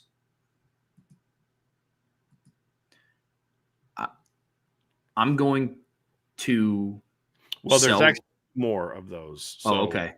Yeah, sorry. This is that one long one that we were talking about before the show. Gotcha. On defense, Dallas Golden, either by outplaying existing starter or through injury, will be a mainstay in Notre Dame's defensive backfield, at least rotation, and potentially lead the defense in pick sixes this year. And then on special teams, Eric Schmidt will have a high 90% touchback rate and will win at least one trap game with a long last-second field goal of 60-plus yards. Okay, the easiest sell is that one. Like, Eric Schmidt is not going to be hitting a 60-plus yard field goal at the end of a game, in my opinion. Not this year. So I'm going to sell that one. So the second one is the one about Dallas Golden. The first one was CJ Carr. National recognition rankings. I'll buy that one. Although I think your argument could be, and I think this might have been where you go, Travis. He's already getting national recognition and rankings. Well, I'm taking it under the premise of the submission, because a positive surprise. I don't think it would surprise anybody if CJ Carr had a good season. I think if CJ Carr had the kind of season he's talking about, I think that would be a bit of a surprise with a lot of national people. I think there's a lot of national people who think CJ Carr's solid, but they don't think he's going to be great. That's fair. I mean, in comparison though to Dallas Golden leading the team in pick sixes, where that ranks amongst the national media compared to CJ Carr having a good year. Yeah. I'm going to hold this one. I'm going to sell the kicking one, and then I'm going to buy the Dallas Golden one. If it wasn't for the extreme of leading the D and pick sixes and those type of things. I'm going to buy. Might go there. I'm going to buy CJ Carr because I don't think there's the perception of CJ Carr is he's a good player that's going to hand the ball off a lot to Jeremiah Love. And I think if he has the kind of breakout that is being talked about here, I think that'll surprise a lot of people. Hold Dallas Golden because that one's also possible, but I just don't like projecting injuries. And he's not getting on the field if there's not an injury. Not as far as the starter. Yeah. So I'm going to hold that one and sell the specialty. Now the 90% touchback rate that's not unheard of. I'm trying to see what Notre Dame's. I mean, he could have a 99% touchback rate if Notre Dame wanted him to. I mean, he's got a incredibly powerful leg. So I could see that. Notre Dame last year Mitch Jeter was at basically 62.8% touchbacks. But the reason Mitch Jeter was only at 62.8% touchbacks, and the reason Spencer Schrader, who had a cannon for a leg, was only at 65.5 is by design. They want to, with the way they cover, they want to kick the ball in the corner inside the 5 and then pin you inside the 20. That's their goal. So he could have a 99% touchback rate. 90% touchback rate is easily doable for him if they let him do it. But I don't think Notre Dame's content just letting teams get to the 25. With the way that they cover kicks, they'll take a chance if you get in a couple at 27, 28 because they know they're going to get 4 of them inside the 20. That's what I think. That's why I sell that one. Even before we can get to the 60-yard field goal.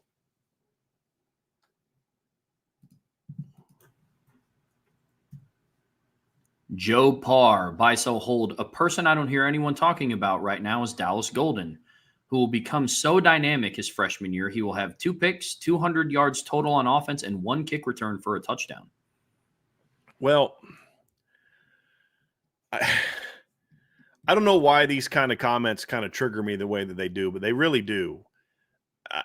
I don't know what other people talk about. I don't watch other Notre Dame shows. There's a couple national channels I'll catch from time to time. I don't know if anyone else at Notre Dame, because Notre Dame's not talking about Dallas. I feel like we talk about Dallas Golden all the time. I mean, I think he was my number 1 ranked defensive recruit in the class. I talk about him all the time. But if we're talking about nationally, sure, okay. If maybe other people aren't talking about him, all right, I'll grant that premise. But I don't have a problem with your first and your third submissions. I just don't think he's going to play offense. Like, I think Dallas Golden could be a dynamic player that has a couple picks and has a kick return for a touchdown. We were asked the other day about who would he give a shot to, as evidence that we do talk about Dallas Golden. One of the questions we got the other day in the mailbag was, who would you have back there as your primary punt and kick returners? And I said, well, I'm letting Will Pauling and Dallas Golden battle it out for the punt return job. I'd probably give Dallas Golden a chance to be my kick returner as well. Absolutely. I just don't think he's going to play offense. There's just no need for Dallas Golden to play offense this year, barring tons of injuries. So I just don't see that. But the first and the third part I buy, and overall the submission, if we're maybe nationally, we're not hearing a lot about Dallas Golden. If I grant the premise that it's just he's not being talked about it a lot, I buy that. But I think he could really be an outstanding freshman for Notre Dame this year.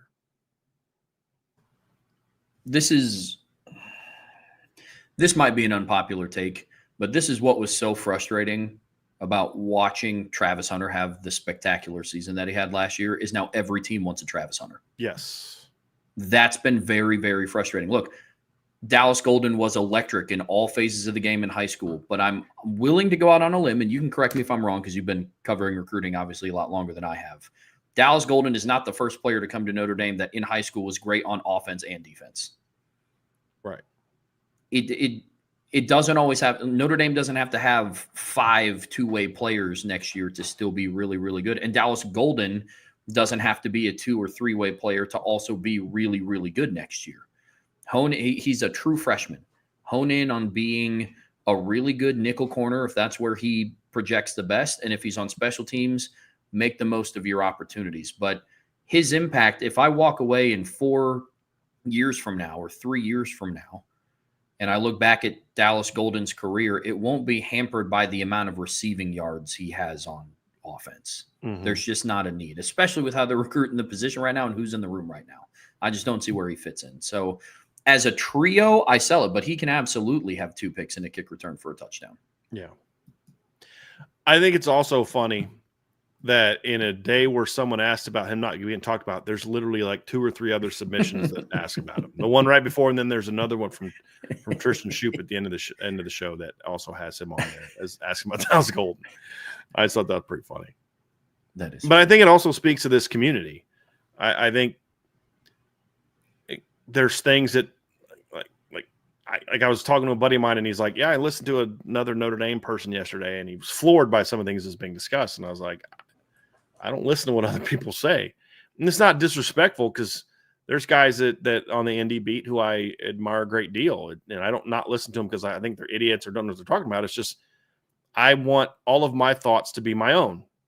And if I'm listening to a bunch of other Notre Dame takes and then I'm putting shows together, it's like, okay, well, that's already been talked about. So either I'll feel like, okay, I've got to have some take that is different or that may not be genuine, or I may not want to talk about it because it's already been talked about. Like, if I talk about something, it's my opinion. That doesn't mean that I'm the only person that holds this opinion. Other people may have the same opinion, but it's my opinion based on my thoughts, my analysis, my breakdowns. And I think we get a lot of Notre Dame fans that have knowledge that are deeper than your superficial show. And when they listen to those shows, they're not hearing the things that we talk about. And maybe that's kind of where, where that was. So I think I'm trying to not take it personally and start to take it more as they're referring to outside of IB. So, but it just, for whatever reasons, whenever I hear that, this guy's not being talked about, I'm like, there's not a player in this roster that we don't talk about. Like, we do a pretty good job of that. I talked about Charles Dew yesterday. Exactly. But I also realize that you don't get that everywhere else because of what makes it's not better, not worse. It's just what makes our show different. So, yeah. And technology has not been my friend today, Trevor. I'm telling you right now, man, it has not been my friend today. Between my mic just losing it, and now I'm having all these issues with this, it's really getting on my last nerve. I get it. Owen D15. In the next 10 seasons of college football, there will be 7 different teams that win a national title. For reference, from 2015 to 2024, there were 6 different teams. I'm going to sell that because I think we went back and looked. We had a question somewhat similar to this, and I think we found it that 6 was kind of a common number. I don't think the college football playoff is going to necessarily, the expanded playoff is going to necessarily mean more teams win championships. Because I still think in football, the cream still rises to the top. And I just, because it's 6 teams and 7, 8, 9. So then 4 teams win twice, I think is more likely than 7 and 3. It'll be close, but I'm going to say it's still going to be 6, 5 or 6, less than 7. I'm with that. I think that you're not going to see many, if at all, back-to-backs, but I do think it'll kind of be like the same 5 to 6 teams. It just won't be, Georgia wins back-to-back, or Bama wins 2 out of 3, or Clemson wins back-to-back or something. It'll be right. And that's how it used to be, Trev. I mean, like it used to be that way where, like, if you look at the I'm actually going to pull this up real quick. Just let me pull this up to make an example, because I'm going to use the 1980s as an example. So let me go college football national champions. So if you look at the 1980s, you had, if we're just talking like the primary winners, like who we consider them. So you had Georgia, Clemson, Penn State, Miami, BYU, Oklahoma, Penn State, Miami, Notre Dame, Miami. So from 80 to 89, you had 7 teams win a title.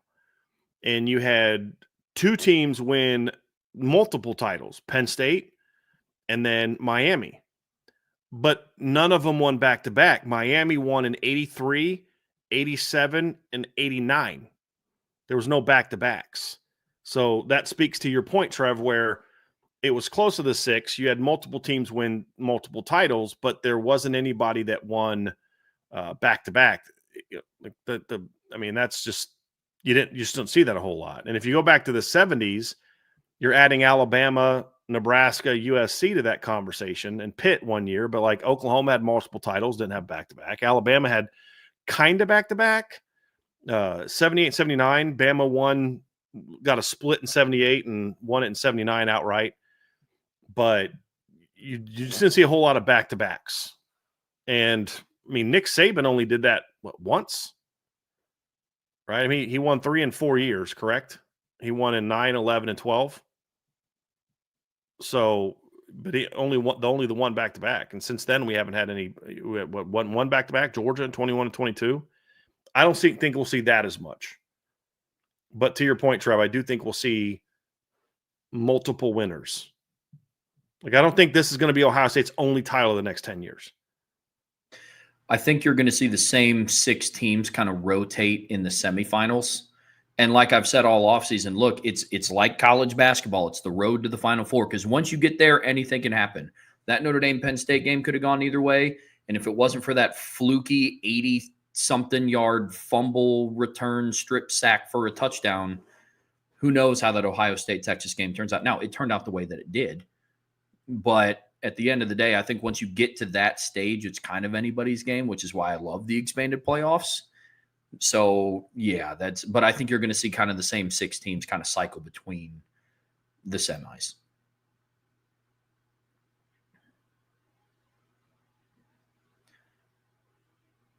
Got one in here from ND Milton fan.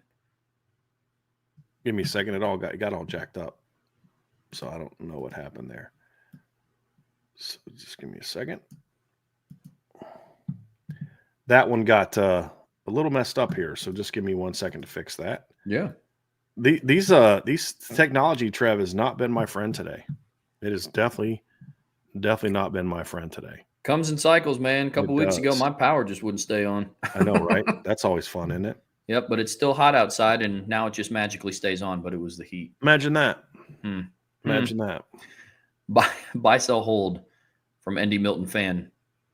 Denbrock, Harry Heatstand, or Matt Bayless? If I got to buy, sell, or hold one of them, I mean, I'm going to buy Mike Denbrock because he wants to still coach and be here. I'm going to hold on Matt Bayless because, I don't know that he left on his own terms. And I think he did a great job. And the only reason I'm selling on Coach Heatstand is because Coach Heatstand wants to be retired. He wants to be Grandpa Harry. He wants to go see his kids. I think both of his kids are married now. He's a grandpa now. I believe he's a grandpa now. I could be wrong on that, but I thought he is. And I think he just wants to go around the country and talk O-line ball. That's what I think he wants to do. Yeah. And so talking about like currently sell. But if we're talking about who's had the better careers, I mean, it's Coach Heatstand still is the best to do it, in my opinion, at Notre Dame. And Coach Denbrock's charging hard, but like Matt Bayless was incredibly influential or instrumental in Notre Dame's success from 2017 to 2021. Incredibly instrumental in that. So it's a win-win-win in that regard, which I like how he submitted these. It's like 3 really good ones and then 3 really bad ones. I was just about to say, I don't know if there's a win-win-win in the next one. Yeah. Buy, sell, hold Brian Kelly, Brian Van Gorder, or the triple option. I'm buying the triple option. I'm selling Brian Kelly, and I'm selling Brian Van Gorder. It's my show. I can make up my own rules. No, I'm kidding. I'm buying triple option. I'm holding Brian Kelly because Brian Kelly is not a nice person. He's not a good person, in my opinion. And I don't have really any respect for him as a human being at all. But at least he was a good coach. Brian Van Gorder is not only all the things I just said about Brian Kelly, he's also a terrible football coach. And, there's some endearing qualities of the triple option compared to those other 2 guys. So I will buy triple, hold Kelly, sell Van Gorder. And I've never sold anything with more ferocity and genuine volcanic anger in my belly than selling that one. Yep. I'm going to buy the triple option, sell Brian Kelly, donate Brian Van Gorder. Yep. Owen D15. Recruits like Felix Ojo going to Texas Tech and Keyshawn Henderson going to Houston over elite programs like Texas, Ohio State, etc. is good for college football. Absolutely buy. Absolutely buy. I think that's great for college football because, well, they're buying them. Well, somebody else would have bought them, maybe just not for as much money, but they still would have bought them. That's the only way that Houston's going to get a kid like Keyshawn Henderson. It's the only way that Texas Tech's going to get a kid like Felix Ojo. So you know what? More power to you. As long as you're bringing in kids who are going to buy into what you're trying to do, that's a big part of it. But it's good for college football because it spreads the talent around. You're going to see kids pick Houston the next couple of years. If Keyshawn Henderson takes over early in his career as a starter, you will see kids pick them because of him being there. And I absolutely think that's good for college football. I think as Keyshawn Henderson even more so than Felix Ojo, because even if Felix Ojo is as good as the ranking services say he is, which I have some concerns about him, a left tackle is not going to have the impact on a team that a quarterback is. Just isn't. You could be the best left tackle in football, and your team could still be 3-9. If you're the best quarterback in college football, your team won't be 3-9. You may not be great, but you won't be 3-9. And so I think it's great for college football. I absolutely do. I think it's 100%. I want to see more good teams. I want to see every league look like the Big 12. And what I mean by that is just where you're like there was a comment made on forget who I responded to, but somebody had a thing out about they were mocking the Big 12 commissioner for saying that the Big 12 is like really deep and all that. And I was like, well, he's actually accurate. Now, if you're talking about depth of teams that can win a championship, no, they're not there. But there's not a Power 4 league that has 9 teams capable of winning the league, which is 100% true in the Big 12. That's great depth. That makes for an exciting regular season. It doesn't mean that none of their teams have a shot to win the national championship. But it does make for it's deep. It's an entertaining product. Yeah. Blaine Crane, that's who said it. And he's coming from it as like, oh, they're just not as good as the other leagues. Fair. They're probably my third best league right now, maybe fourth between them and the ACC. But that doesn't mean depth. Depth is like there's been years where the SEC gets talked, oh, the SEC is the best league because there's like 3 great teams. And I'm like, yeah, but the rest of the league kind of sucks. It's like I like the league where there's 8 teams that are good potential 9-10 win teams that have a shot to win the league. That's more entertaining regular season to me than watching Alabama, Florida, and one other team just steamroll everybody else. It's like last year. There were 3 teams in the Big Ten clearly better than everybody else in the Big Ten. With all due respect to Indiana, there were 3 teams in the Big Ten that were just head and shoulders above everybody else. And it made the Big Ten not overly fun to watch last year, in my opinion. Because it was those 3 really good teams, and then Indiana and Illinois, and then a bunch of – that's how I felt about the Big Ten last year. My most professional analysis I've ever provided. The rest of the Big Ten was, like sound effects and all. Pretty much what it was. The ACC in a lot of years would have like that great Clemson Florida State rivalry, and then the rest of the league was just kind of, oh yeah, like that doesn't make a great league. What I like is that there's What I like is that there are 1-letter difference changes the complete tone of that sentence. What I like is the Big 12, how exciting it is, how entertaining it is. Every week, every team in the Big 12 has a shot to beat somebody else. Yep. That's depth. That doesn't mean they're the best league. It just means they're the deepest league, and they are the deepest league. They're just not the best league. They're, I think, arguably the most entertaining for someone who likes offensive football. If you're a defensive guy or a fundamentals guy, you're probably not going to like the Big 12. But if you like a lot of points, you're going to love the Big 12. Over the next decade, there will be a first-time national champion in college football. Oh, I buy that. I mean, I won't be shocked if Oregon wins a title the next decade. Nope. I won't be shocked by that. I mean, them alone during that conversation. So I'll buy that. I'll buy that. Buy, sell, hold from T-Shoup 11. Put on your prediction hat for this one, fellas. This will be for future players, not putting these unrealistic expectations on young players, just having fun That being said, buy one, sell one, and hold one. I can't find my prediction hat, so I'm gonna give it my best shot. I think it's over there on my hat rack. Dang it. The worst. Yeah, so I'm sorry about that. But here's his questions. So Here did we he say go. buy one, sell one, hold one? He did. Okay. So just read them and then we'll get to all of them and then we'll come back. Ian Premer will break at least 2 pass catching records for tight end. Michael Mayer holds most of them, i.e. career catches, single season catches, single game catches, etc. Joey O'Brien is the next great safety. He will exceed the production of both Kyle Hamilton and Xavier Watts, 12-plus career interceptions, future Butkus Award finalist or winner. He will also be drafted higher than Kyle Hamilton, 14th overall. Real quick on that, it's the Nagurski would be the award, not Buck. Butkus is for the linebackers, and the Nagurski is the one that's for the best defensive player in college football. And then lastly, Dallas Golden will set kick punt return records and will be talked about as one of the best punter kick returners along with Ricky Waters, Rocket Ismail, etc. These are good. Of those three, I'm gonna go with Joey O'Brien as my buy. Yeah. Because I just think he's a heck of a player, and I'm going to kind of ignore the draft part because I don't have an answer for. But as far as because honestly, there's aspects of all three of them that I'm rejecting, yeah. So I'm going to buy Joey O'Brien being the next great safety along with Jadon Blair. I mean, he's in the conversation too. I think he'll have more picks than Joey O'Brien is an interception machine. It's just ridiculous how much he gets his hands on the football. So I see that. I think he's also going to play safety for more years than what Xavier Watts did at Notre Dame. And Nagurski Award finalist or winner, I could see that. I'll buy that. I'm gonna hold Dallas Golden being this because I don't I'm gonna hold Ian Premer because I could see him because he's giving me single game stuff. Like I could see that. I don't know that he'll break sync career.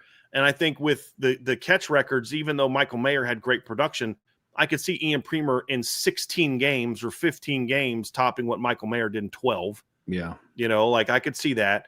The reason I'm holding this one is simply because unlike all the others, this is the one where the change of the game has impacted things as the most. And you just don't see the Devin Hesters and the Rocket Ismails the same way that you used to because of the way the game is played. And it's going to be so much harder for him to have the kind of production as a returner that Rocket Ismail had. I mean, Rocket Ismail had 5 kick returns for touchdowns and a punt return for a touchdown. I think CJ Sanders also had 5. And it's just so much harder to do that. I mean, you look at the way the game is now, and it's hard now.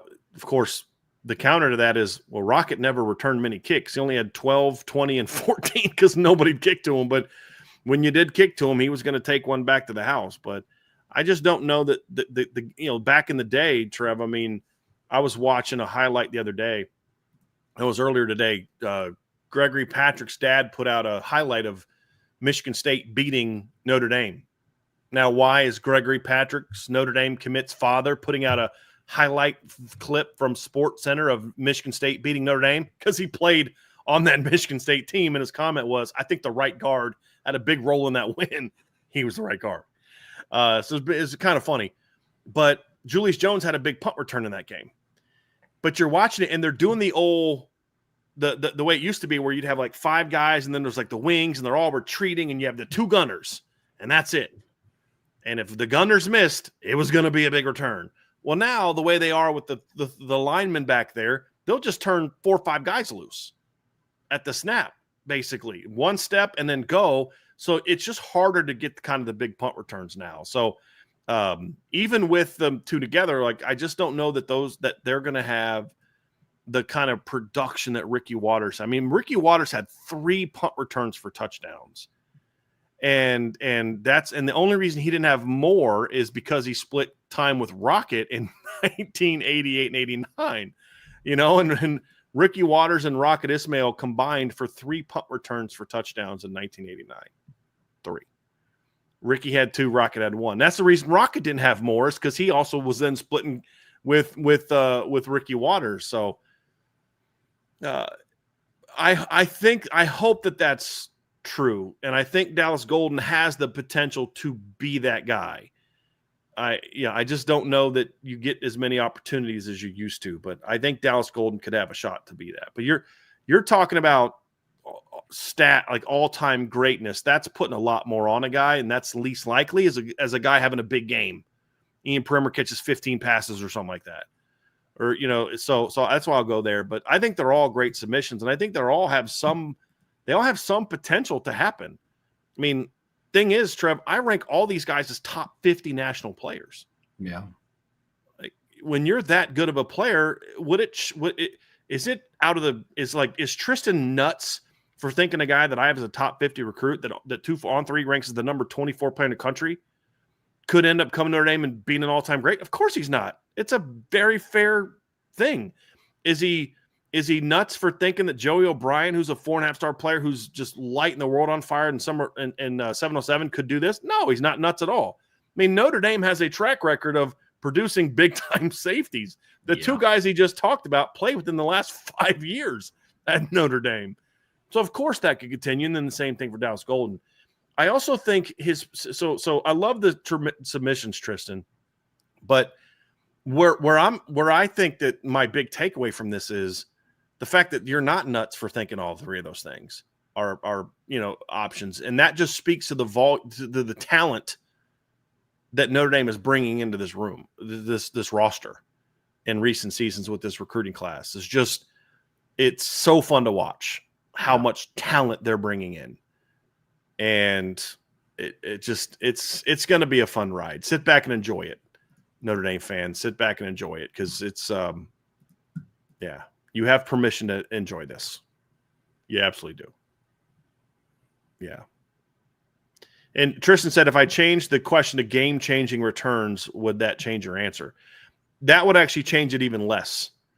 Because if you think about some of the returns, like Notre Dame doesn't win a title in 1988 if it's not for Ricky Waters' punt return for a touchdown against Michigan. It's the only touchdown they scored the entire game. There is no that's a big game-changing return. You look what Rocket did against Michigan in 1989 with his kick return. So in Miami, he broke that 1990 game against Miami open with a kick return for a touchdown. So, I mean, like, they did some amazing things in some big moments. So it'd be tough, but I mean, it's possible. It's going to be hard. All 3 of those are possible. I just think that's the most challenging. It's the most challenging, but I hope that he does, because that would be pretty fun to watch. Yeah. Be real fun to watch. So, yeah, but Trev, that is the final buy, sell, hold for today. Very well done, Tristan. Good way to end it. I was just about to say that was a fun one to end on. Yeah.